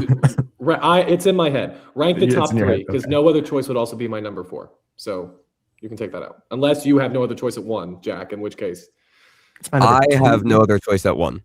Okay, I'll do the maths. All right, so I think Trevor, do your list. Okay, I would have No Other Choice, The Secret Agent, It Was Just an Accident, Sentimental Value. Jack? Sentimental Value, No Other Choice, It Was Just an Accident, The Secret Agent. It was just an accident. It Was Just an Accident, Sentimental Value, The Secret Agent, No Other Choice. Sam's It Was Just an Accident. Yep. Sentimental Value. Yeah. Secret Agent. No Other Choice. Yeah. So what has the most 1s and 2s? Well, can I give Sam's list first? Yeah. Does Sam have a list? Yeah, Sam just sent one. Yeah. His is Well, Secret we do Agent. that. It Was Just an Accident. No Other Choice. Sentimental Value. Shout out the voice of Inner Job. I agree. Also, I didn't see Surat that in time fans. for voting. Surat fans. I like Surat, but not not enough enough to put it in my top 3. No. Okay. And Trevor did not like Surat. No, I did not. No, I did not. I know. So 3 of us put Sentimental Value last. Then I was trying to remember what A Private Life was, and I think that was the Jodie Foster movie that I nominated. You put it in there. Yes, that's you. Yeah. I was like, what is A Private Life? Yeah. Jodie I'm telling you. speaks French. Yeah. Oh my god. Again, would have loved to have seen Resurrection to argue for it very passionately here, but unfortunately not accessibility, in time. Just not there. Yeah. Who distributed that? I think Neon. Really? Yeah, wow. I think they just fucked it. Damn. Ding. All right, Wonder Boy, what you got? Some chat rankings. No Other Choice, Secret Agent, Sentimental Value. That was just an accident. So he's deep in thought. I feel like I'm watching A Beautiful Mind. We're doing some Which remind me, didn't one of you love A Beautiful Mind so much that you ate a stick of butter? Yeah. How the fuck did I remember that? I know that's that sounds memorable. That's a deep cut. Jesus Christ. Yeah. Again, movie release dates are up here. This is a lot of useless information up here. When did it was just an accident release in theaters, Anthony? You can't do that. There's like 7 different release dates. It's like La La Land. I could give you anything between November and January, and I would be correct. Sometime in October. Okay, well, I mean, it's really fucking close. What's the 2? No. We can argue the 2. So, Sentimental Value and Secret Agent both have 10 points each, or are the top 2. And No Other Choice, and It Was Just an Accident, are both 1 behind. All right, so then essentially it's 10, 10, 9, 9. Like so really between Secret and Sentimental, right? Those are the top 2? Yes, Sentimental. Secret and Sentimental. I would go Sentimental. I would go Secret Agent. All right, but it's 3-2, even if Sam says. Yeah, Sam would say Secret Agent, but. All right, so Sentimental it is. Wins. Awesome. Shout out Sentimental Value. Okay, next up. A very close international race. Very close. Very, very close. We've got Breakout Performance with Chase Infinity, 3 votes, 2 votes for Miles Caton, Jacoby Jupe, and Eva Victor. Jacoby. Didn't we get... Oh, yes, Jacoby. He sounds like my name, not Jacob. SZA for one of them days, Odessa Azion for Mighty Supreme, Tanya Maria for The Secret Agent, Kyle Martin for The Plague, Alfie Williams for 28 Years Later, and Una Chaplin for Avatar Iron Ash. Jack. I didn't vote for her here. That was not me. You didn't? I believe that was Sam. Okay, because I'm like, listen, if you're part of one of the most iconic moments in television history, I don't think you get to say you break out now. The next category I think she should win.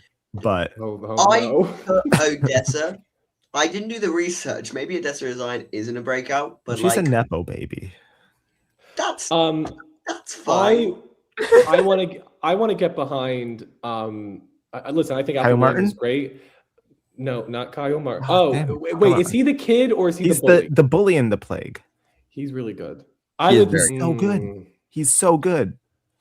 So much PTSD. You know what? Because listen, I love One of Them Days, but also listen, SZA is a performer, and it's very good to come into a different craft. But she's not breaking out. She's SZA.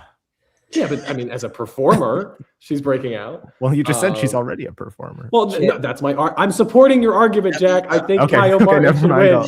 Hold on. Thank you. Can I make an argument for Tanya Maria? This is my push for Kyle Martin. Get him in.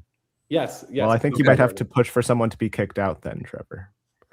Well, he can still make his argument. I mean, half the time he's making an argument for something that we're not going to pick. I feel bad. Well, Tanya Maria, I think is so good. She's the really old lady in the Secret Agent, and there's so many fun stories about how she's like how she had to memorize all of her lines for the film, and how that was like a struggle for her, but she pushed through. And I think that she's so fun in this movie, and she gives such a weird off energy that I think is just, it represents everything about that Eric Recife, I believe is the area where the film takes place. And that feels like such a fleshed out just place. Like it feels so defined, and I think that her and like her introduction and being the introductory character to that place, I think does a lot for the film. And I think she's incredible. Like she is one of the standout pieces of the film. And the fact that she's also breaking out as like a 90-year-old or however old she is, I think is. I would like to agree. I presume she was just an actress. I didn't do my research into that. I would yeah, I think that's a great shout. Do we want to kick someone out then? Well, I think we could maybe. That top 4 is locked. That I would not take any of them out. Are they? Yes. Why? Yeah. Who would you fight? Why? Who would you take out? Sorry, Miles Caton. Maybe I would. Yeah, get rid of Miles Caton. Hey, low-key. He's. I don't know. He's not a very focal part of the movie. I didn't think watching the film like, damn, that was great. I was really surprised at the nomination he received. Yeah, I greatly prefer Tanya Maria and Kyle Martin over Caton. Yeah. Me too.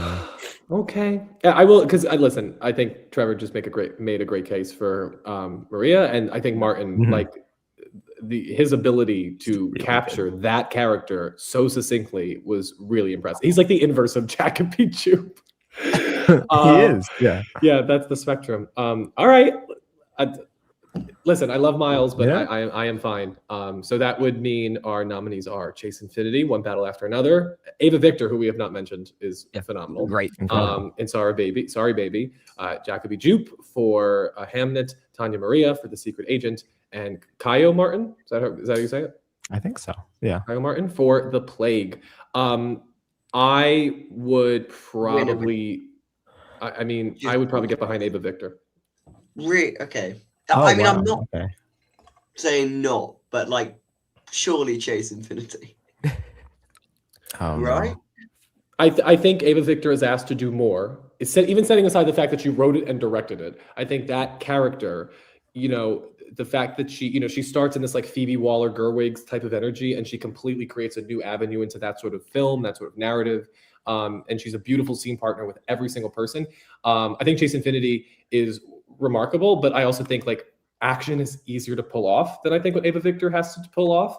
And so I don't get a lot of the buzz around Chase. I think she's good, but like I don't get the buzz behind her being maybe the kind of the most impressive performance of the film. I don't get that.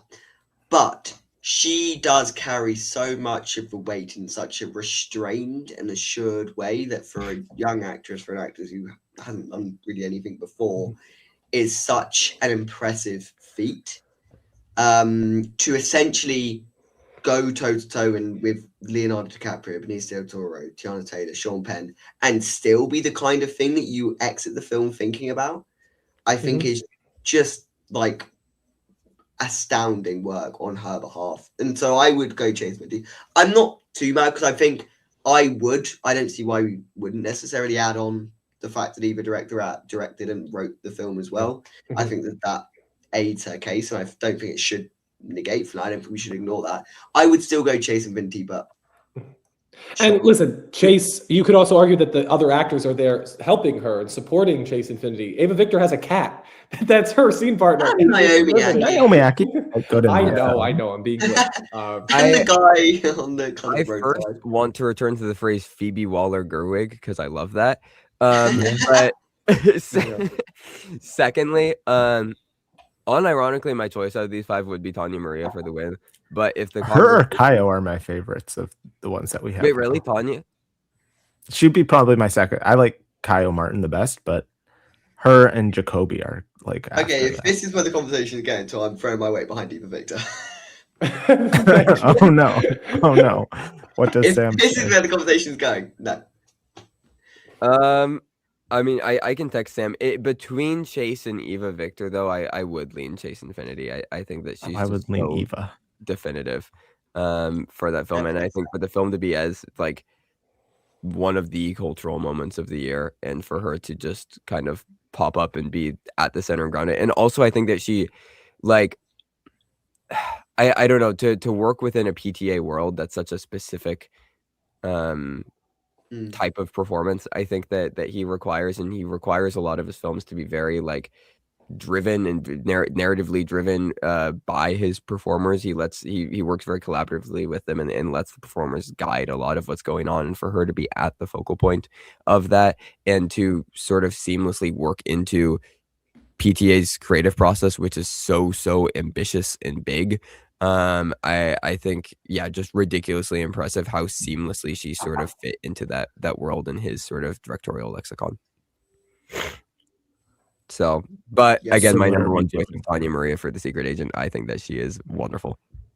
Listen, Julia Roberts is on our side. She loves Ava Victor. We'll get to Julia Roberts later. Trust me. God damn. No. God damn. Bye. But that's wait. Let me do the Jesse Plemons clap from when Michael B. Jordan won. He went like that. Yeah. Yeah. Oh my god.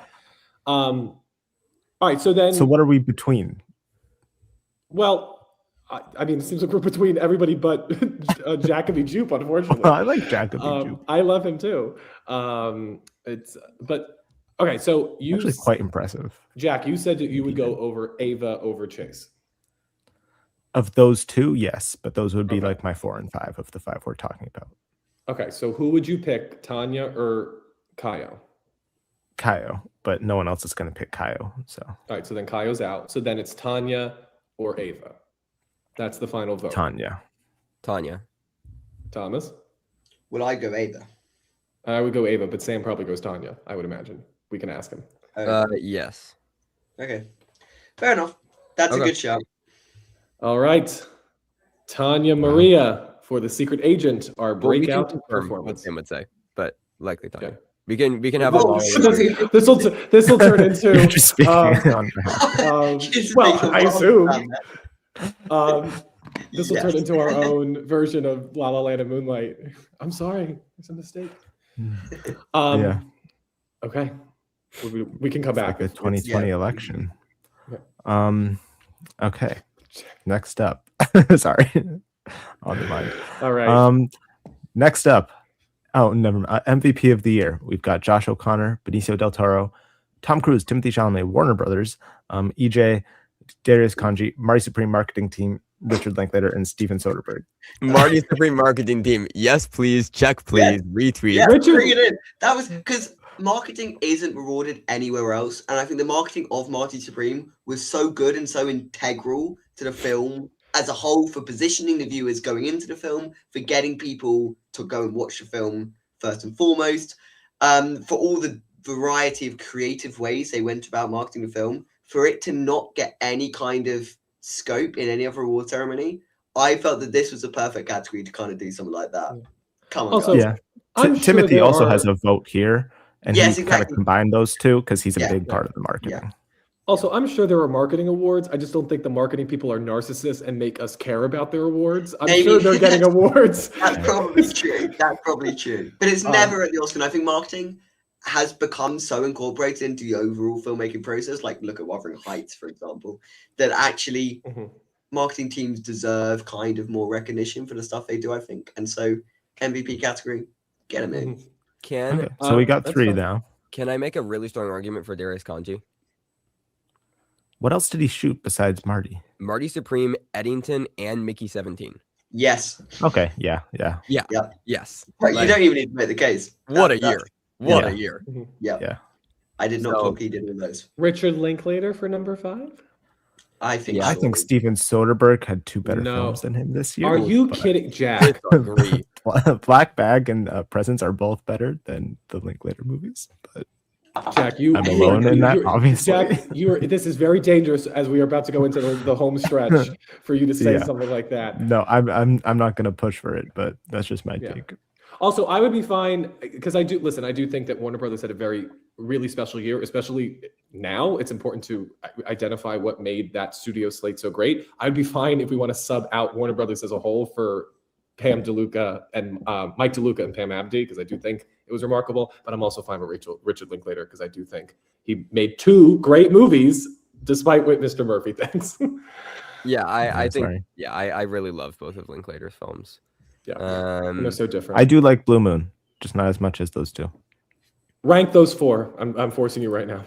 Well, I kind of just did. Black Bag, Presents, Blue Moon, Nouveau Vague. You think Presence is better than Blue Moon? Presence by a hair. By a hair. By a Also, Black hair. Bag is like By a so hair. aggressively fine. I like Presents, but I haven't seen it in like a year, so maybe I was in a drought last January. All right, can the three of us pick Richard Linklater? Yeah. Yes. Yeah, All right. that's fine by me. All right, so the MVP is Josh O'Connor, Benicio del Toro, Darius Kanji, Marty Supreme marketing team, plus Timothée Chalamet and Richard Linklater. Are we going Josh O'Connor because he had 4 Yes. movies? Yes. Yeah. Okay. And I'm counting this as Okay. a mastermind win. So good. So good in that movie. Like, All right. Yes. All right, before we move on, let's just check in with everything before, because now unless we're about to do best scene, Jack, in which case I will. Well, no, there's one more less serious one before we All right, get let's into do the more serious Oh, ones. is this going to be like? All right, keep going. Sexiest Performance, of course. We've got Una Chaplin for Avatar: Fire and Ash, Margaret Qualley for Blue Moon, Wagner Moore for The Secret Agent, Haley Steinfeld for Sinners, Dylan O'Brien for Twinless, Will Arnett for Is This Thing On, Yes. Tom Hiddleston for Life of Chuck, Ben Weisshaw for Peter Hujar's Day, Jacob Elordi for On Swift Horses, Rose Byrne for If I Had Legs I'd Kick You, and Marissa Abella for Black Bag. Guys, have we considered the dancing scene in Life of Chuck? Oh my goodness. Oh my goodness, guys. Thomas, Thomas, that was the straightest dance scene ever put on film. Don't give a shit. Yeah. Don't care. Yeah. Fundamentally, Yeah, but for I this don't care. crowd, I don't think you're going to win with that. I'm just saying. Really? No. I feel like I'm not going to win you over with Will Arnett either, and Is This Thing On? But like, I mean, you got to love Like it. the most average middle-aged man ever. That's the No, point. he's That is literally funny. the point of the movie, is that he is an average Yeah. middle-aged Funny. man. Listen, I think the Twitter Thomas, your taste in timeline. them baffles me. Oh, Listen, I think the Twitter timelines, even though I wasn't on it, I was made aware of it during Sundance, is proof that Dylan O'Brien needs to be on this list. I mean, That's fair. And I also think it's like the fact that he's only that character for like 10 minutes, and it's memorable. Marissa Abella is extremely hot in Black Bag. Please, somebody The put chat that out. agrees with me. I is don't know. Can I make a case amazing. for Ben Wishaw's? Ben Whishaw. No one else has seen it. no one's seen it. It's so So? good. That's Yeah, just that hasn't stopped us before with Trevor's face. Well, it's Sexiest Performance. You have to see it. I mean, the words won't elicit It's it just, as he's well just like as quietly eyes hot. will. Like he's just like smoking cigarettes and talking about like annoying intellectual things, and it's like pretty hot. How badly does Margaret Qualley need to make it in there? No, I voted for her as well. Like pretty Definitely. badly. Like she Yeah, looks pretty pretty. She was here last year. We nominated her last year. Because she's a beautiful Like, woman, Jack. more bad You have a than problem with the beautiful Avatar. women? This should be But called Rose the Byrne Margaret is more Qualley beautiful. Award for sexiest Disagree. performance. What about that performance She is is sexy? very attractive. I'm sorry. That's not the question. That's a separate thing. Well, it's just her face, Her face lying down and it's on the beach. we're really close on her face that whole movie, and you're just I'm- like, wow, that's. I mean, I'm very surprised good. Why Thomas did we didn't overlook predict it. Tom Hiddleston in Life of Chuck? I don't like. He No one else is dances gonna so do that. well. Did you not want to be? Did you not feel swept off your feet by that? Do we by need that? the fucking blue alien? Yes. Yeah, remove the blue alien. No, the I blue will alien die. is getting in One there. of Will Arnett or Tom Hiddleston has to make it on this list. I'm surprised Thomas didn't go with Rose Byrne. It's by far the sweatiest performance out of anything on this list. Exactly. But sometimes I like people who don't break a sweat when they do things like dance or do stand-up comedy. And Will Arnett, I suppose, that's quite a sweaty performance as well. He's in this kind of dingy bar, just like, come Oh my on. god! The sexiest thing about his performance is that he was married at one point to Laura Dern. That was like No, but then he wins her back. My God. Spoiler Also, alert. I feel like we should mention Haley Steinfeld, who is also just alluring and attractive, and like even like in the end credit scene, like she is like to me that definitely she has a lot She's of. not the sexiest person in that movie, though. It's kind Shout of out the Janie old- Lawson. Oh. All right. What are we doing? That is a great question. What are we Yeah. doing? I think we should do Dylan O'Brien. I think that should be our And 4. Marissa Abella. I won't Tom talk about Hiddleston. Marissa. Guys, Wishaw, can we pull up some pictures of Ben Whishaw and Peter Hujar's Day? I know what Ben Whishaw looks like. We That's a all pass know for what me. Ben Whishaw looks Hold like, on, hold on. Trevor. We're There's a Dylan reason O'Brien's his sexiest biggest role is a performance voiceover rather role. than just Ben Whishaw. That is. I'm sorry, that was a little mean, but that is his biggest role. Jesus Christ. Thank you. The blue alien in Sinners is sexier than half of this list. you She's not sexier think Look than at every him laying other down in person this on this sexy ass list. tank top, like scrum diddly dumptious. You could Do you find not that think man there's on the something street in sexy 10 about seconds. the whole of humanity dying, and Are Tom you still on Hiddleston Tom being the person who's Hiddleston? remembered? No. Do you not think there's something sexy about that? Look at this Being man. the Thomas, you last are guy on earth Thomas. that anyone sees. Thomas, you are dangerously approaching. There's nothing like chocolate, like Wonka territory. And that right didn't now. get nominated. So Who's What's it- okay? Who could I convince you of more, Will Arnett or Tom Hiddleston? neither. Neither. No. I don't see Fine. any. I'll resign myself to making sure Margaret Qualley is on the list, and then Margaret Qualley's on the list. Listen, Yeah. I think it's Marissa Abella or Ben Whishaw. Where's Abella? Come on. We know that's your pick. Thomas has to break She's- the tie. That interrogation scene with Michael B. I- Jordan? I've Or not Michael seen B. Jordan. Jordan. I'm Michael going Fassbender. purely on just the actor, and I'd go Ben Whishaw. There we go. No. All right, that's our five. No. Anthony, who would you go for? You have a vote. I do have a vote, and I would probably go Ben Whishaw Oh my God. to Yeah, defend, oh. to Well, then defend at his least- honor. To defend at his least- honor after you insulted After him. that, yeah, sorry, that might have been a little rude. Then at I least wanted give to me be the clear. win here. For Did you guys for hear what Una Jack Chaplin. said? Because it was very funny. No. He said that. Say it, Jack. Please do us the honor. I said there's a reason his biggest role is a voiceover role. That's disgusting. Yeah. All right. So But I he think got with nominated, so That, with that, our five nominees are Una Chaplin. Well, okay. To be clear, it's okay. Una Chaplin for Avatar: Fire and Ash, Margaret Qualley for Mhm. Blue Moon, Wagner Moura for The Secret Agent, which Mhm. includes, I guess, when he's an old man. That's part of the performance. Gimme. Ben Whishaw for Peter Hujar's Day, and there's too many men on this list. Dylan. Sorry.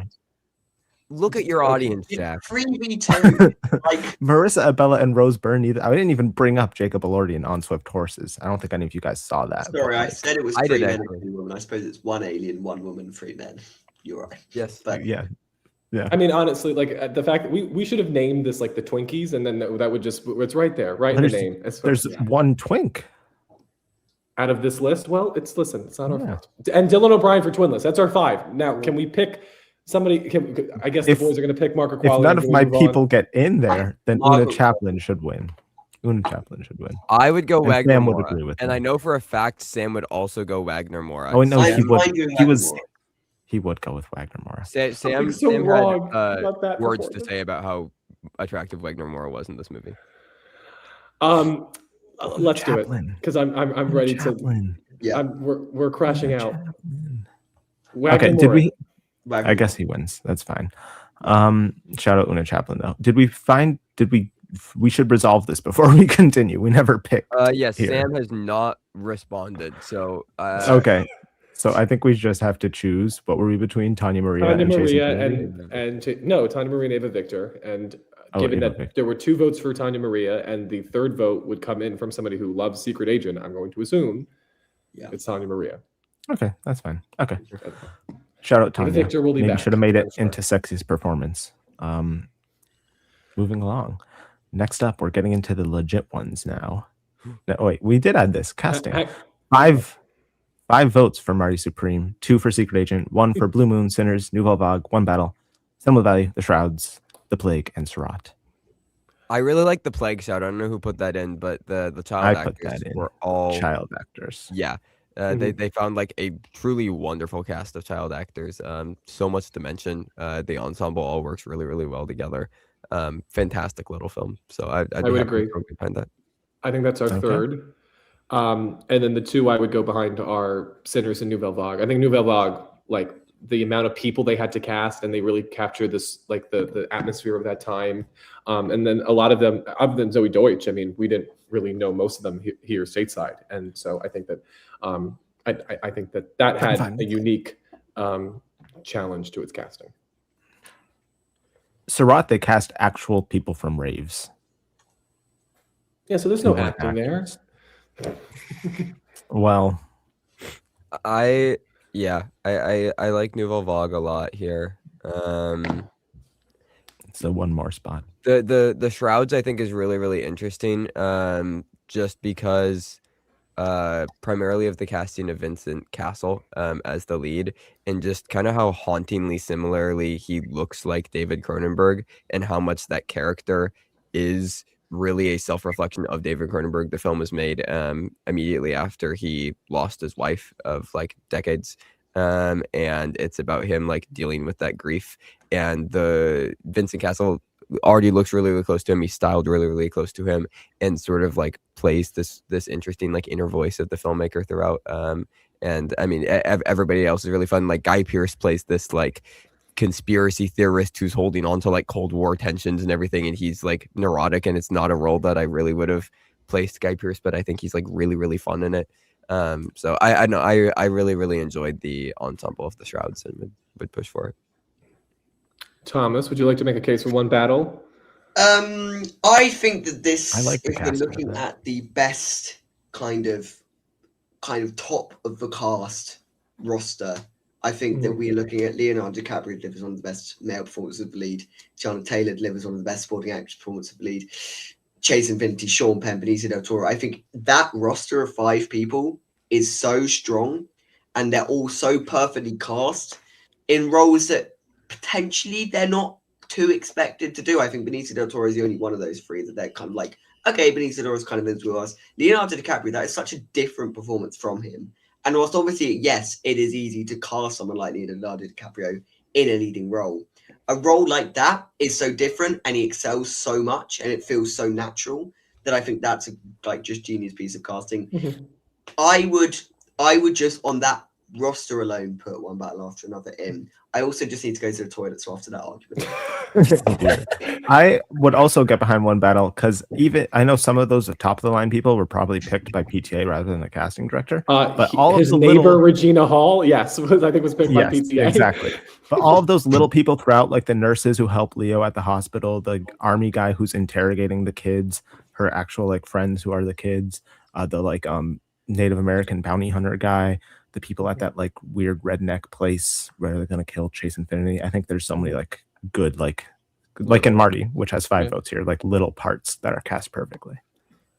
I will say though, and I feel bad because he's not here to rebut himself, but like I do think Leo has been on this trajectory of playing characters like Bob, like Once Upon a Time in Hollywood, for and the last like few, and Don't Look Up. So it wasn't like the radical shift that I feel like it would have been like if this was Once Upon a Time in Hollywood. I would just bring up from the chat again. Chat is keeping us in check with Weapons. I do think the story of Weapons and that they had to completely recast the movie because of the strike is definitely like an interesting story. And I also think like how it balanced like, you know, people like veterans like Amy Madigan and Josh Brolin with like newcomers like Austin Abrams and like the kids. Like they had to like I think like there was a and I also think because it's you know, we talk about how the ensemble works together. Like to me, that's why great casting works. It's not just because you found a great person. It's because you found like people who can work together like completely.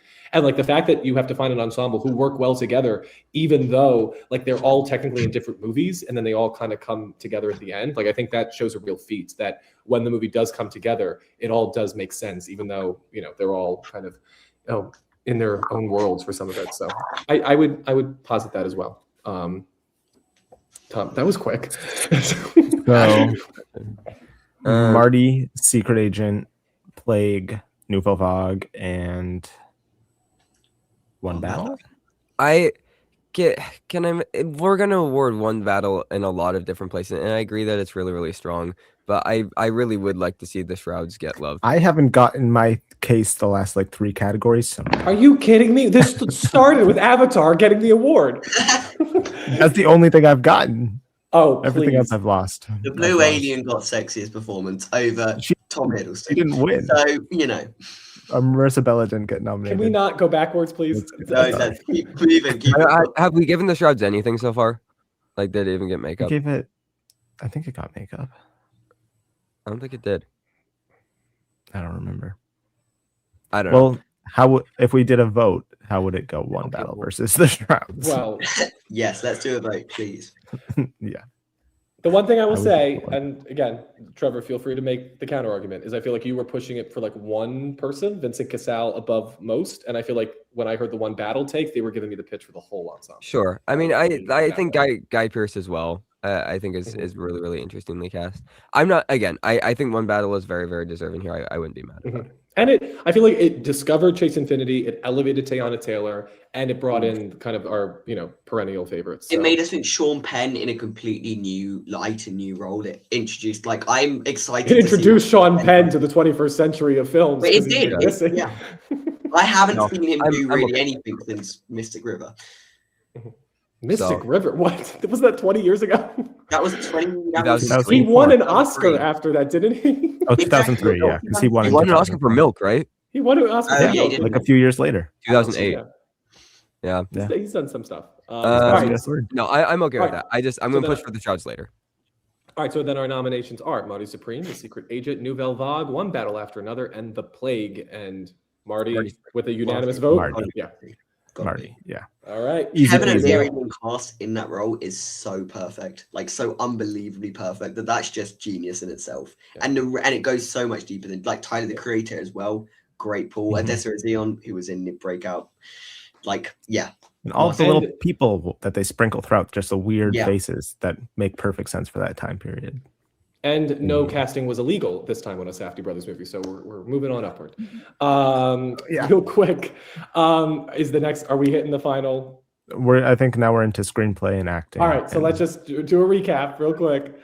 Best visual effects: Avatar: Fire and Ash. Best sound: The Testament of Van Lee. Best original score: Marty Supreme. Best original song: Our Love: The Ballad of Wallace Island. Best makeup and hairstyling: Blue Moon. Best costume design: Hedda. Best production design: Eddington. Best cinematography, Train Dreams. Best editing, One Battle After Another. Best international feature, Sentimental Value. Best breakout performance, Tanya Maria in The Secret Agent. MVP of the year, Josh O'Connor. Sexiest performance, Wagner Moura in The Secret Agent. Best casting, Marty Supreme. Also saying nothing went your way. Hedda won costumes. Like that's true. I forgot about that. That was a little while ago. I need to keep my sway for one category coming up in particular. Yes. And thank you all who are still watching and we're getting into the juicy parts now. Yes. With screenplay, 2 votes, Marty Supreme, Eddington, Sentimental Value, 1 vote, no other choice, Begonia, Ephus, The Mastermind, What Does Nature Say to You, Blue Moon, It Was Just an Accident, Sorry Baby, and One Battle After Another. So of those, Sam did co-sign Tanya Maria, by the way. He did just get back to me. Okay, yeah, I had a feeling. I think that top 3 is solid. Yeah. I don't mind that being pushed through. I would really get behind It Was Just an Accident and Sorry Baby. I think those movies are built on the screenplays. I think those are the 2 to move on. I would also say It Was Just an Accident. I think I may have even submitted the form before I'd seen It Was Just an Accident.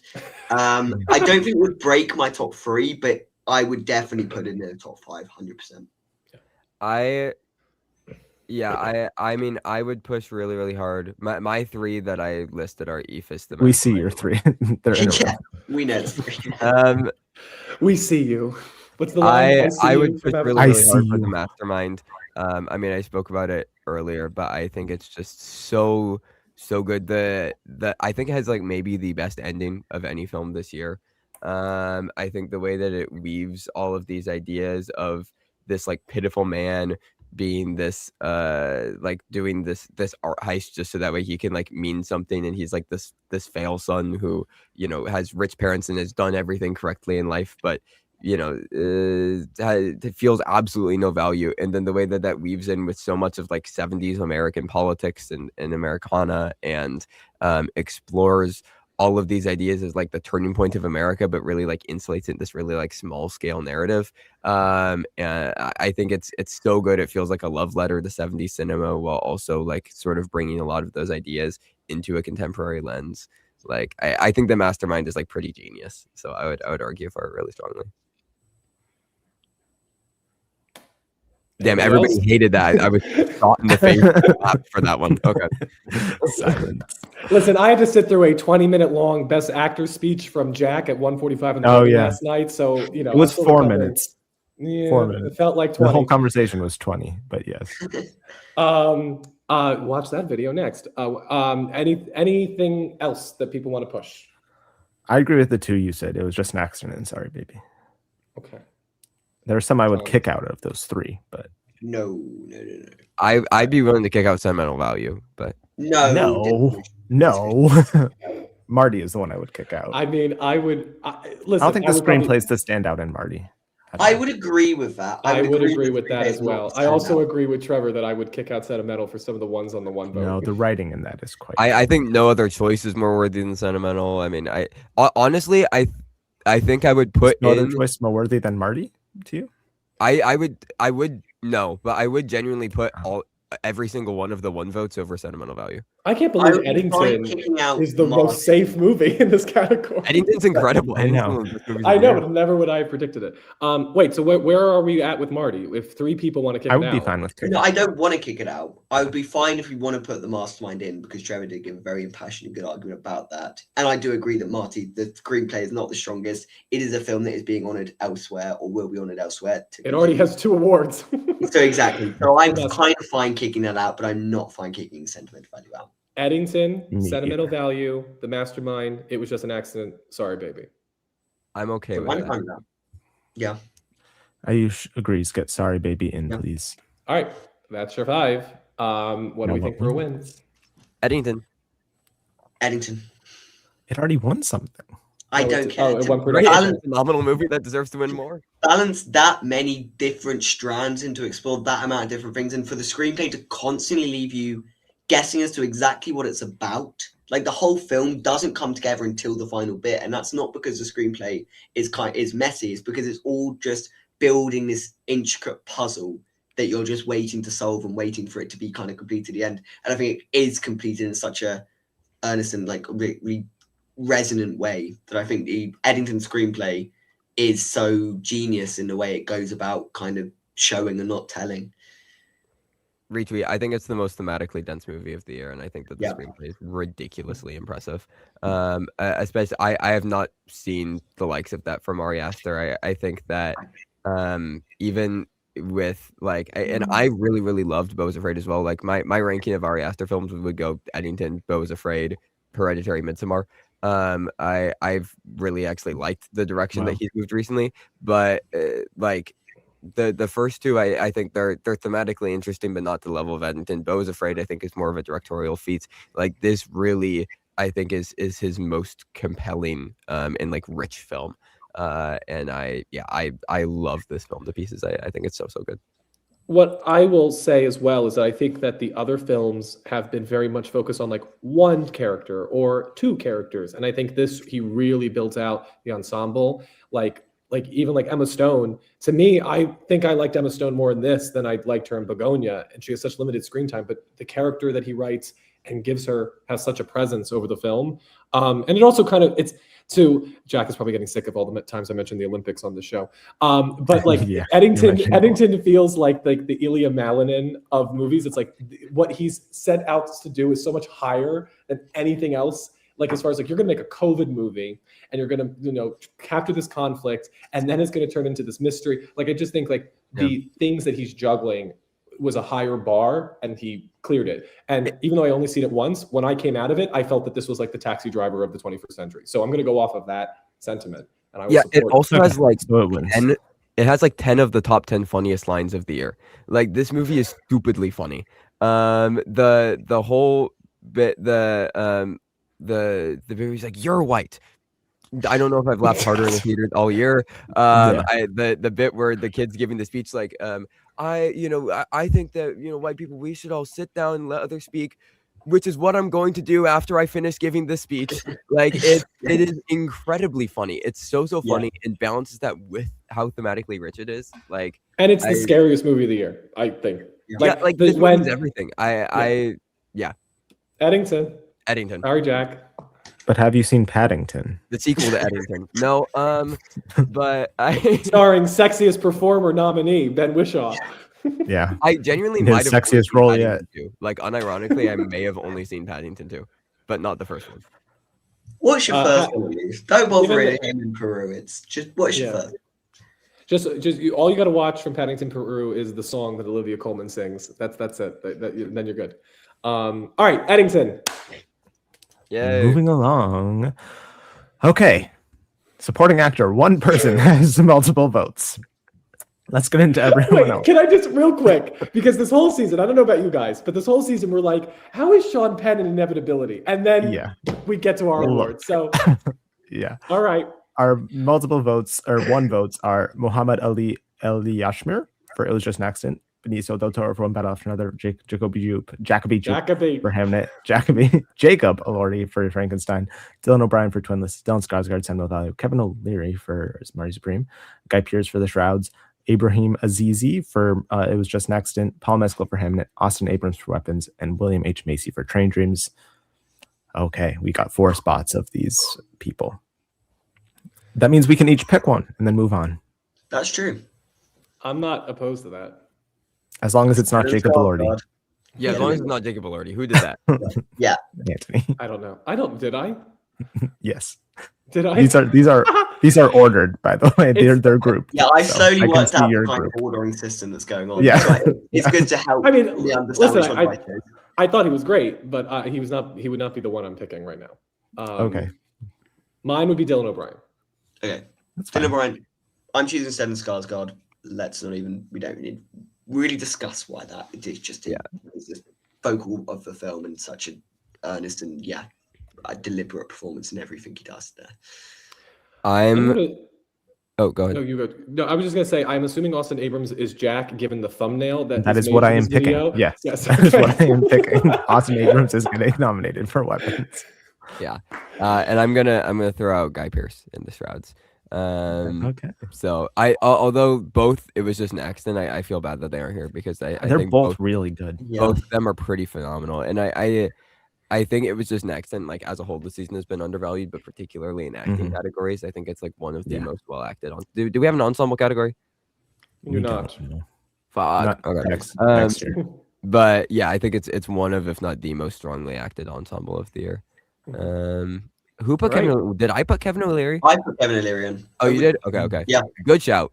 Yeah, it is. I would choose Skarsgård over him, but like Kevin O'Leary, I mean, not a great guy. So like, I'm not too bad. But yeah, great. All right. So our 5 nominees are Sean Penn, One Battle After Another, Dylan O'Brien in Twinless, Stellan Skarsgård for Sentimental Value, Guy Pearce, The Shrouds, and Austin Abrams for Weapons. What a lineup! Best performance in that movie. Sorry, Amy Madigan. We'll see.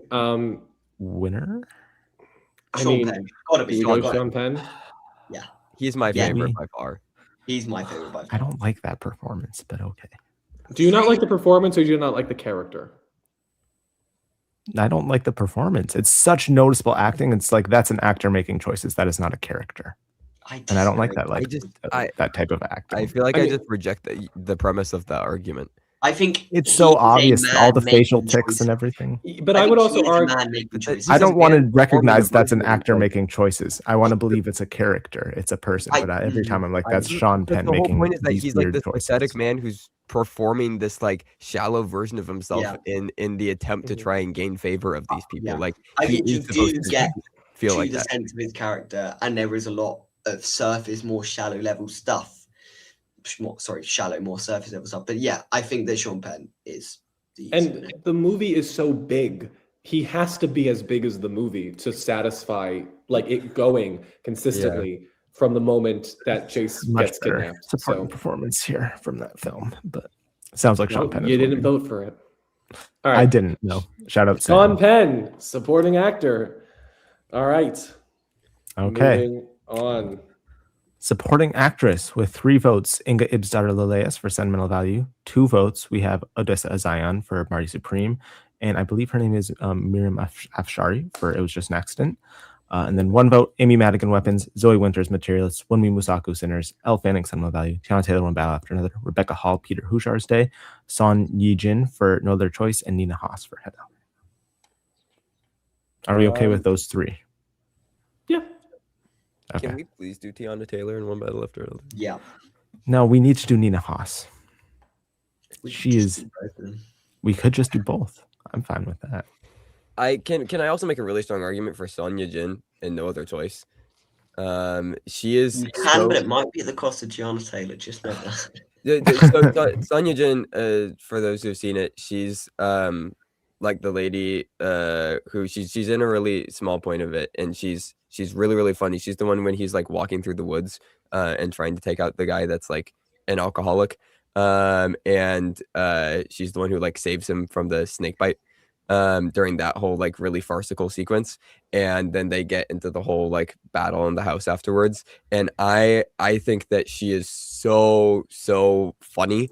And I think that her performance really encapsulates like when the film becomes this sort of like Looney Tunes-esque farce. And I think that she like takes care to really guide the film into where it gets into like its pocket, I think. I thought Son Ye-jin was the wife. Was it? Maybe I'm talking about that's what I was trying to nominate. Okay, that's a little problematic, but I'm putting the person who's the. Are you sure? I'm pretty sure she's the second build. Oh I'm pretty sure that would be his wife. I'm pretty sure Yeom Hee-ran is the one who you are. That's the one I want. Okay. Yeom Hee-ran. Okay. Well, Trevor, as you said earlier with the SpongeBob movie not being exactly correct on the banner, okay, that's going to come against you now. I know, or I'm just, or my opinion has just changed in the past month, and I want the other person now, and I don't know their names. But yes, that's what I'm wanting now. Or Son Ye-jin, who's also really, really good. She's also great. Who I nominated. Yeah. But regardless, both really, really fun performances, and like, yeah, I think both very, very worthy. Though my top choice would be Teyana Taylor. She's my favorite supporting actress performance of the year. Yeah. I think she's probably through. Okay. Teyana? If yes. Rebecca, if Nina Haas gets in. I don't think you can make that assertion, Jack. This isn't a parlay situation. All right, so then if Teyana's in, then we have one slot left. I forget which of mine, because I mean, all of these. Yours are the first three. They are? Okay, because I was like, did I do Elle Fanning? I forgot. I really like the Elle Fanning shout, though, by the way. I think yeah. Kind of the key to that film. I love Elle Fanning, and I think what she is asked to do throughout that film, especially when it gets to the culmination of her arc, is just really affecting. And to me, like, she completely just consumes herself into the drama of the piece throughout, and I think it's very hard because I think like she constantly is losing herself and her identity, and that's the character, and that could make her just fade into the background, but she doesn't. I think she really has this quiet friction throughout the entire movie. Also, similarly, Zoe Winters in Materialist, I think that's a true supporting performance, and her monologue, when she gets mad at Dakota Johnson, I think like the heart of the movie is in her performance. The rest of it is, these somewhat elevated, but mostly rom-com trappings. And then Zoe Winters is there to give it that sort of like integrity and like kind of dignified spirit to it. So I also loved her. I could also say the same thing about Misako. And I just love that character exists, that she's the smartest character in the film. She has this soulful energy, and that you can really feel the weight of what has happened before the movie starts. And I think Michael B. Jordan would not be as good without Misako, because she helps distinguish Smoke from Stack because of the history that they have together. And it's the type of performance that I feel like is unique to what Sinners is able to achieve. And then Madigan, of course, is just iconic and original. And I give her credit because she was so good, she made everybody else notice how great Sinners is. And that's what gets Austin Abrams on this list. So I also give her credit. Like, that's how great a performance she is that she lifted so many other elements of that movie and of the horror genre overall. This is a very tough category. I could go since she's the only one who hasn't been talked about. Rebecca Hall is also so lovely in Peter Who Dare Stay. It's a very performance-driven film. It's just her alongside Wishaw throughout the entire film, and it's just dialogue back and forth between them. But it plays so well, and they make it so alive. They're very like stagey performances, but in ways that are adapted really, really nicely to film. So I don't think that has a chance here just because nobody has seen it. But please, everybody watch it. Everybody watch it because it's a really, really lovely film. Jack, would you like to make your case for Nina Hoss? Because you just keep saying Nina Hoss, and you expect that to be your second argument. best supporting actress. Well, who else has even seen the movie? No one. Well, then what case can I make? You guys haven't seen it. Nina Haas. We have voted it's her for best- Trevor's nominations without ever seeing the films. Well, yeah. Come We on. all voted. Header won costumes. Of Yeah. no Yes, It's true. It's an award-winning film. With but it is Nina Haas's genuinely best performance ever. She's usually in a very like more subtle, subdued acting performance, but this is big. It's showy. She's going through a lot. She's the best part of the film. And I was very sad that she didn't get any sort of attention the entire award season, but no one else has seen it. But the chat, people who have seen it. You keep no offense. You keep highlighting one person as if there is And multiple that's people. how in the many chat. people have seen the film. Apparently, it's me and Smash, Yeah. us against the world. All right. So okay. Let's. How happy are we with Odessa Zion? Does she need to be in there? Yes. Yes. There's your answer. Okay. So far, the only person I've heard a cosign argument for is Elle Fanning. Is there anybody else who wants to cosign somebody else? Or do we want to put Elle Fanning through? Elle Fanning's the only other one. I mean, besides Rebecca Hall and whoever and no other choice. Yeah, Elle Fanning is the only other one that I really really loved here that I feel passionate about. Elle Fanning. Yep. All right. It's crazy that Austin Abrams did it and not Amy Madigan. All right. So the nominees for Best Supporting Actress are Inga Ibsdottir-Lilius for Sentimental Value, Odessa Zion for Marty Supreme. I don't have this actress's name in front of me. Jack, can you? Oh, Miriam Afshari. Thank you for It Was Just an Accident. Elle Fanning for Sentimental Value, and Teyana Taylor for One Battle After Another. For the win. Look. Okay, That's Jack. probably. Yes. So she actually wasn't nominated, so I don't know why we're still talking. If she listen, she was here for Tar, then it would be a different story. I know. No, I do really want to. You guys have seen the movie. Nina Haas is good in She's literally everything, incredible and I in do really want to. Exactly. It didn't make it to my eyes in time. My favorite performance here is Teyana Taylor. She is my favorite supporting actress performance of the year, probably. But I would be so behind giving this win to Miriam Afshari. I thought she was incredible. I just talked about how strong the performances are, and it was just an accident. And I think that would be such a fun win for us to. I would go Inga, but as I said, I think I filled the film before I saw it was just an accident, and I'm more than happy as that as a pick because it's not something I necessarily considered. And I think that part of this, what we're doing here, is to highlight these kind of ones that we don't necessarily consider. So I'd be happy to throw. And also, sorry, this is her first film. This is her first film. Sorry. Where was her for Breakout Performance? Yeah, I know. I should have done the research there. I just pulled up her credits, and I don't know. I'm really behind Miriam. I'm sorry. And she's no Nina Haas nom and no Inga win. Ensemble. I'm gonna use this against you guys later. Jack, there are 2 awards that have winners from your picks. I don't think you get to say that we're ganging up against you. You have never done better than this year. Where's the comment in the chat? The chat disagrees. Oh, isn't it a shame the person who has the control of the mouse is being attacked? Yeah, I should have more sway than everyone else here. So, okay. What? No, are we doing Miriam? Yes. Yeah. Okay. Yeah. No, that's fun. That would be my second pick after Inga. Inga's Oscar nominated. It's fine. That's the thing. Teyana Taylor is my number 1 pick. Like, she'd be who I'd vote for. But Miriam Afshari, I think, is just like that's a win that we should do. She's the glue of that movie. She holds that whole ensemble together. And I think a lot of the characters in that film bounce off of her. You know, it's a true great. She's supporting that whole ensemble, and it's a representative of one of the great films and ensembles of the year. So, yeah, agreed. Jack, do you want to highlight the most recent comment? No, I do not. We're moving. No, you don't. That's the most recent comment. Have you guys seen Spectacular Spider-Man? Are we talking about the late 2000s animated show? Because if so, that's a banger. The new one, I don't really care. But the late 2000s animated Isn't show, that your Friendly Neighborhood Spider-Man? That's the most Friendly Neighborhood Spider-Man. Not that one. Spectacular Spider-Man, though, is pretty fucking sick. So okay. All right. Best actor. Before we get into this, unfortunately, I'm going to have to run off and dip because I didn't imagine this would take more than 2 hours. Okay. Me neither. For this category, I'll just throw my weight behind Tim Key very quickly. I hope Anthony. I had a feeling. I got you, Thomas. Thomas, I'll text you if you'd like.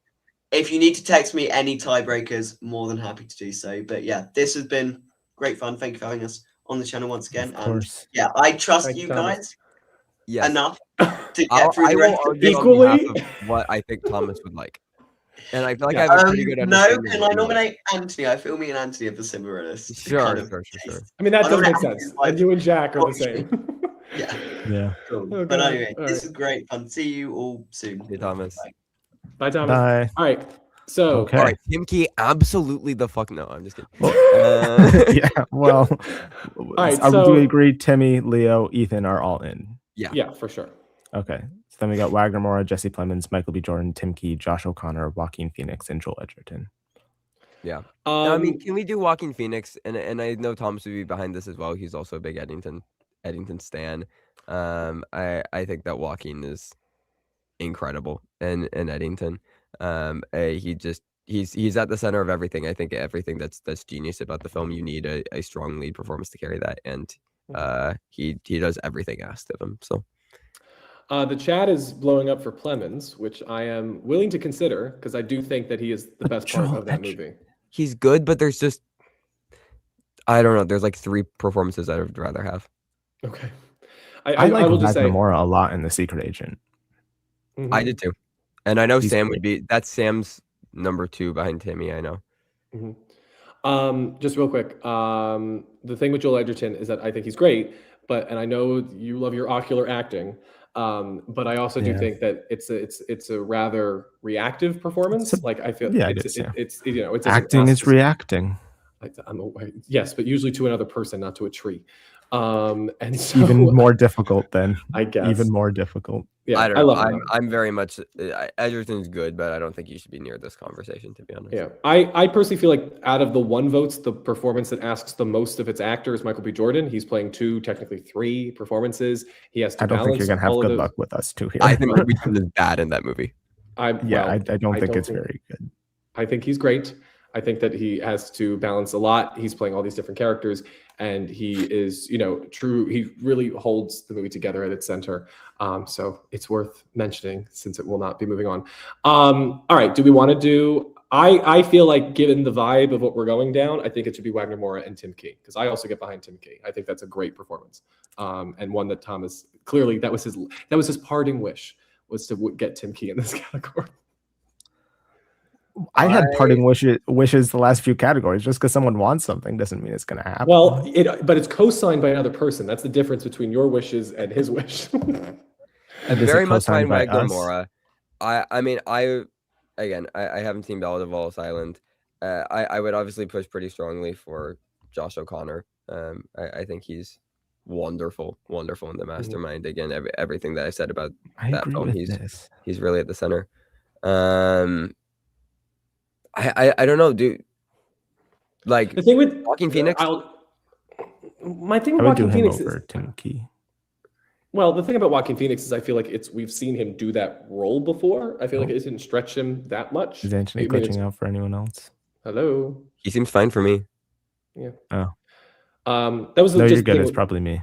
Okay, that was the thing with Joaquin. I just feel like it didn't stretch him in the same way that I think it stretched some of these other actors like Wagner Moura. And like the one thing I'll say about Tim Key is that it starts with a very like comedic like undertones to his performance, and then it slowly the movie becomes about him, and he becomes a lot more sincere.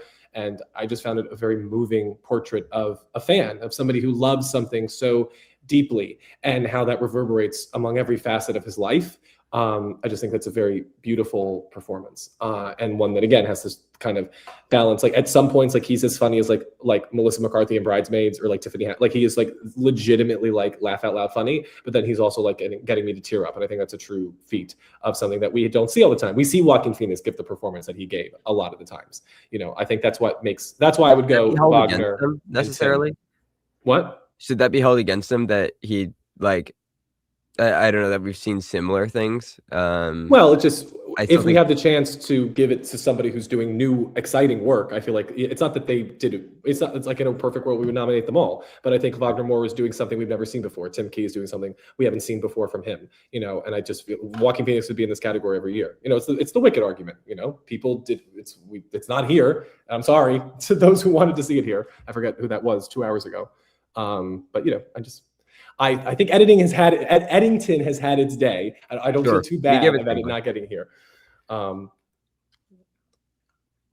Okay. Jack, are we just doing that? My pick's not happening, so yeah. We aren't getting behind O'Connor at all. I would go him over Tim Key. Well, Anthony? Well, I would do Tim Key. Sure. I think Tim Key is asked to do more with his movie. Well, now it's a group of 3, so there are no vote splits. The last thing Thomas said was Tim Key. This is true. We know Thomas is one. Should I ask Sam, Tim Key, or Josh O'Connor? Has he seen Ballad of Lost Island? No. Okay. You shouldn't. I think we do Tim Key. We already gave Josh O'Connor MVP of the year. Sure. Okay. Okay, that's fine. We can do Tim Key. All right. Timothy Chalamet for Marty Supreme, Ethan Hawke for Blue Moon, Leonardo DiCaprio for One Battle After Another, Wagner Moore, The Secret Agent, Tim Key, The Ballad of Wallace Island. For the win. I mean, it's Ethan Hawke for me. I know it's Timmy for Sam. I would vote for Timmy. I would vote for Ethan Hawke. Okay. All right, Thomas. Let's go. Texting Thomas. Wait, let me see if I can just call him, Loki. So this is so bad. Well, he's gonna say Tim left. Key. No, it's Ethan or Timmy. Yeah. Yeah. Hello. Well then. This is so Chat sad. says Hawk. Should we move on to actress in the meantime? Yeah, we can cycle back. Okay. Actress. 3 votes. Ooh. We've got Rose Byrne and Jessie Buckley. 2 votes. We've got Renata Reinsve and Julia Roberts. And our 1 votes, we have Amanda Seyfried, Sally Hawkins, Chase Infinity, and Zhao Tao for Caught by the Tides. So it seems like we've got 4. Let's go, Julia Roberts. I mean, she's good. I'm for it. That's crazy that she has 2 votes. Who was the other person? You and Sam. Yeah. Okay, that makes sense. Sam and I are after the Hunt Defenders. All right, so can we just make this easy? The top 4 and Amanda Seyfried. Yeah, easy. Yes, Trevor? Yeah, that's fine. Sorry to Zhao. Zhao Tao is so good. Zhao Tao is my number 1, but Amanda Seyfried's my number 2. So, and then Rose Byrne for the win. Yeah, Rose Byrne. No. I mean, Who would you pick? Julia Roberts? Wouldn't. I would go out of this bunch, Amanda or Renata. I would also and go then Amanda. Julia Roberts, and then Rose Byrne, and then Buckley would be my ranking. I would do Amanda. I would go for Amanda. You said Rose Byrne first, though. Anthony. I would do Rose Byrne or Amanda. So we would both do Rose Byrne. Yes, I would. And pick we Rose would Byrne both do Amanda. Thomas. Who's we? Oh, Thomas would do Amanda? Probably not. No, I just mean if Rose Byrne is 2 people's number 1 over Amanda being your number 2. I think if Thomas doesn't respond, I think the chat should break the tie. Thomas said Chalamet for actor. Thomas said Chalamet for actor. Oh, okay. So, congrats to Timmy Chalamet. Chalamet wins. He at least wins 1 award this week. Yeah. So, what are we asking, Thomas and Sam? Rose Byrne or Amanda Seyfried? Is it even a tie if Rose Byrne is me and Anthony's number 1 and Seyfried is Trevor's number 2? Well, now it's a straight up and down vote. But if we're between Byrne and Seyfried, who would you choose, Anthony? I would pick Byrne. So, and I would. But I'm also saying, because we're now approaching the runtime of One Battle After Another. I know, which is why I think we need to just pick rather than. Thomas is typing. Okay. He doesn't care. All right. Well, I think we go Rose Byrne. That's fine. We can go Rose Byrne. Okay. Shout out Rose Byrne. Deserves the Oscar too. Okay. Last 2 categories. Sam would also probably agree with that, by the way. Okay. Nice. Director, we got One Battle, Marty Supreme. If I Had Legs, I'd Kick You. No Other Choice. And then 1 votes, we've got Ryan Coogler, Kleber Mendonça Filho, Jafar Panahi, Joaquin Trier, and Clint Bentley. Okay. I think One it's more gotta be spot. Philo for me. That's the See, thing. you're talking to two people. You're talking to two people who are mixed on Secret Agent. Okay, Can I just make the real quick thing? It's the assessment of the whole thing. I think Panahi and Trier, those are movies where the screenplay is the most important aspect, and we've nominated it as such. I think with Bentley, yes, it's a mood piece, but I also think that I'm not going to push for Bentley. So okay, yeah. great. Okay. And I think personally, I find Secret Agent, I think it has some incredible highs. The opening scene is directed beautifully, but I do think it tries to get its arm around a little bit too much. And I just felt it was a little bit uneven. I think personally, what Coogler is doing, what he's set out to do, I don't he think you're creates going an to get original. Coogler. Well, Absolutely. I just made the argument against all the other four. So who are you getting behind? If Well, not not Coogler. I would do I think, Panahi listen, or Trier. I'm going to play my guilt trip card. I have not been pushing Sinners this entire time. I think this is where we honor Sinners with a nomination, at least. I think Coogler deserves to be one of the 5 people nominated for Best Director. He created an original world. Really don't. I don't think it's a particularly well directed film. Like I would genuinely go for any of the other 4 over him. I think that film is let down by his direction. I think that is a really compelling screenplay that is like kind of poorly executed. And I think that's on Coogler. I don't know. I feel like what Philo is able to craft with The Secret Agent and how much he's able to distill a time and place and like bring such a vibrancy to it and weave together all these narratives and how much it's just like it's a piece that lets you just kind of float around the world for the first hour before it really reveals to you what's going on, but it's still so striking throughout. Like I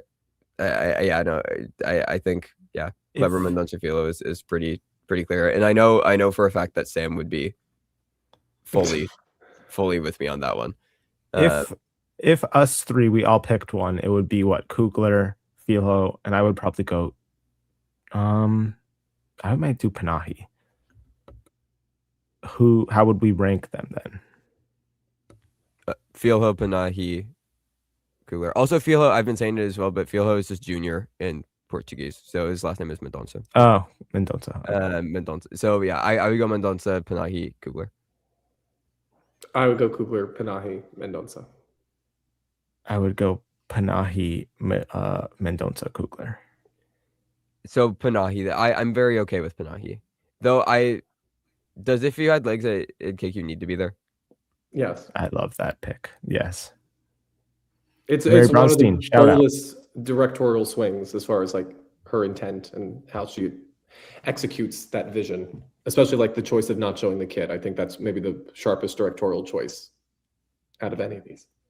In my opinion.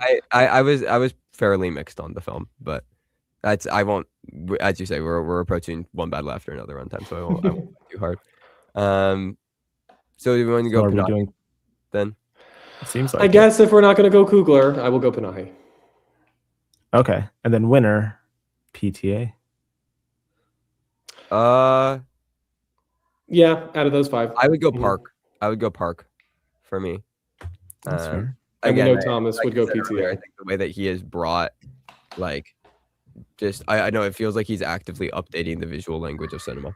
And I think what PTA does is really, really impressive. And it's like it feels so like classical and like just already like it's part of the American canon. But I think that no other choice is the most like bold and innovative directorial vision that we've seen all year. So all right. I do think though the direction, but I would still vote PTA. And I think Thomas would as well. Yeah. And as the arbiter of his opinions, I think that means Paul Thomas Anderson takes it. Okay. He sweeps everywhere, Paul Thomas Anderson. Last one. What do we call this? Picture. The Twinkies? Last one. We should name it the Twinkies. One battle after another. Sentimental Value, Marty Supreme, No Other Choice, Hamnet, and Eddington are all supposedly safe. And then with one vote, Secret Agent, Weapons, Sinners, Twinless, It Was Just an Accident, Ballad of Lost Island, Cop by the Tides, The Shrouds, The Mastermind, Train Dreams, and If I Had Legs, I'd Kick You. So we have 6 here.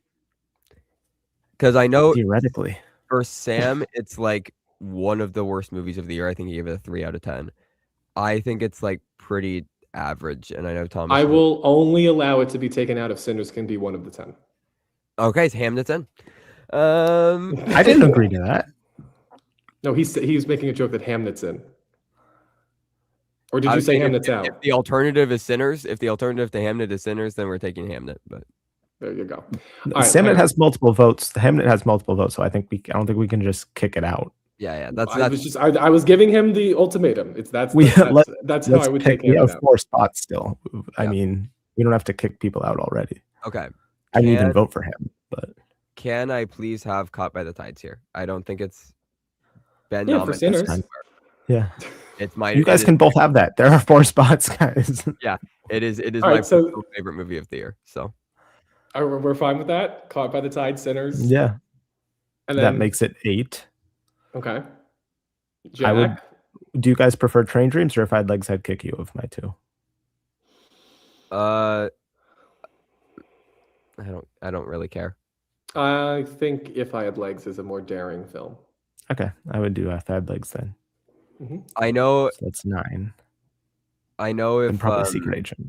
Yeah, Secret Agent. If Sam could take it, I know Thomas also really loves it. Yeah, I mean, I loved Weapons. I loved Twinless. I loved It Was Just an Accident. But I'm fine with Secret Agent. All right. Yeah. All right. So then our 10 nominees for Best Picture are One Battle After Another, Sentimental Value, Marty Supreme, No Other Choice, Hamnet, Eddington, The Secret Agent, Sinners, Caught by the Tides, and If I Had Legs, I'd Kick You. Wow. Nice lineup. And is One Battle winning? Yeah. I'm fine with that. I mean, is that what we want to go for? Like, I feel like that's probably the most consensus. I mean, it might not be everyone's number one. Thomas would pick it. Well, Thomas and Sam's favorite movie of the year for both of them is Marty Supreme. I would not pick that. I like Marty, but I know Thomas also lives One Battle. Sam is mixed on One Battle. I mean, where are we all at with Eddington? I know if that wins Best Picture, no. That's already won like 3 categories. No, it won Screenplay. It won literally just Screenplay. Production Design, it won one other thing too, I think. It won those 2. Production Design and I know. I was just saying I don't know if Eddington would be a more I think if we were to preferential ballot this, Eddington would not win. Okay. All right, Jack, what do you pick? What do you think? Marty Supreme, Eddington, I think one battle. I mean, what are the options? One battle, Marty Supreme, Eddington. One battle. One battle. I would go One Battle. So I know that both Sam and Thomas would go Marty. Would you go Marty? Well, I'd pick Eddington, but but if it's One Battle or Marty, yeah. Out of those 2, I probably lean One Battle. Okay. And I think Thomas, I'm going to do my Thomas impression. That's all right. That's good with me. All right. So One Battle After Another is all right. So this is our full list. Oh my God. We did it. We did. Best Visual Effects, Avatar Fire and Ash. Best Sound, The Testament of Ann Lee. Best Original Score, Marty Supreme. Best Original Song, Our Love, The Ballad of Wallace Island. Best Makeup and Hairstyling, Blue Moon. Best Costume Design, Hedda. Best Production Design, Eddington. Best Cinematography, Train Dreams. Best Editing, One Battle After Another. Best International Feature, Sentimental Value. Best Breakout Performance, Tanya Maria, The Secret Agent. MVP of the Year, Josh O'Connor. Best Most Sexiest Performance, Wagner Moura. Most Sexiest, Wagner Moura, The Secret Agent. Best Casting, Marty Supreme. Best Screenplay, Eddington. Best Supporting Actor, Sean Penn, One Battle After Another. Best Supporting Actress, Miriam Afshari for It Was Just an Accident. Best Actor, Timothy Chalamet for Marty Supreme. Best Actress, Rose Byrne, If I Had Legs, I'd Kick You. Best Director, Paul Thomas Anderson, One Battle After Another. And Best Picture, One Battle After Another. We did it. Pretty good list. Really, voting on these was One Battle After Another. It was for Jack. I don't know how we went this long. I lost most of them, but I won a few. You're gonna hold Best Costume Design for Hedda closely. Yeah. Yes. Until next year. Yes. Listen, thank you all for watching and for sticking with us this entire time. Yes, thank you. There were some people here like the whole time, so thank you guys. Oh, thank you, Last Minute Smash. Says great picks, gentlemen. This was fun. You were here the whole time. You backed me up on a lot of stuff, Smash. I appreciate you. Thank you. I also want to recommend, if anybody's watching this not live, I do recommend watching this at 2x speed. Please save yourself the time. Yes. But please, this was a lot of fun. Thank you, Trevor. Thank you, Thomas. Thank you, Sam, for joining us. And yeah, please, once this is not live, please put in the comments below your own categories, your own comments. Do you think the sexiest performance of the year is the Blue Alien? Yeah, it is. If that was a popular vote, she would win. But and good thing it isn't. Yeah, good thing it isn't, I guess. Yeah. Trevor, tease. What are you doing? What are you doing over at your channel? Yes, Dead Air Fun Podcast. We're talking about movies. I don't know. Thomas and I we're chatting about generally new releases. And then we're gonna try and dip into the summer, talking a lot more about like some older films and should be a lot of fun. Also, video essays coming shortly. That Thomas will be writing. So lots of fun stuff over there. Also, I'm much more active on Letterboxd than really anywhere else. So follow me at Letterboxd. It's just my name. But I watch a lot of movies. So see my thoughts.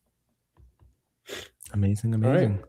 And keep an eye out. Our predictions video comes out tomorrow morning. So keep an eye out. It is 2 hours long. I'm trying to cut it down, but there's a big long best picture discussion that you guys will watch. I really think you need to be like put in contempt for how long you let that conversation go. I would like, whenever people watch it, there are 3 attempts I've made to wrap that conversation up, and you kept I just don't understand how you think it's winning best picture, but we'll let you think Sinners is winning best picture? I had to make the counter. Trevor, he had me on the phone on FaceTime, whatever the hell this thing is, at 2 o'clock in the morning, StreamYard. And so we'll see what happens. But yeah, that's why we keep it fun. Supporting actress was also pretty long. That was like a good. So was actor. Yeah. They were. It was a long. Yeah. So anyway, Fun go video. watch that video, and then we'll be of course reacting next week to the winners. When Jack is probably right, but that's okay. We'll see. If you get Leo, I will give you your flowers. I bet money on it. Leo. Shout out Kalshi. I bet money on it. If it's right, I'm gonna make a lot of money. So fair enough. Shout out that. So yeah. Thank you all for watching. Thank you all. Like, subscribe, and we'll see you for this video next year. Goodbye. Bye-bye.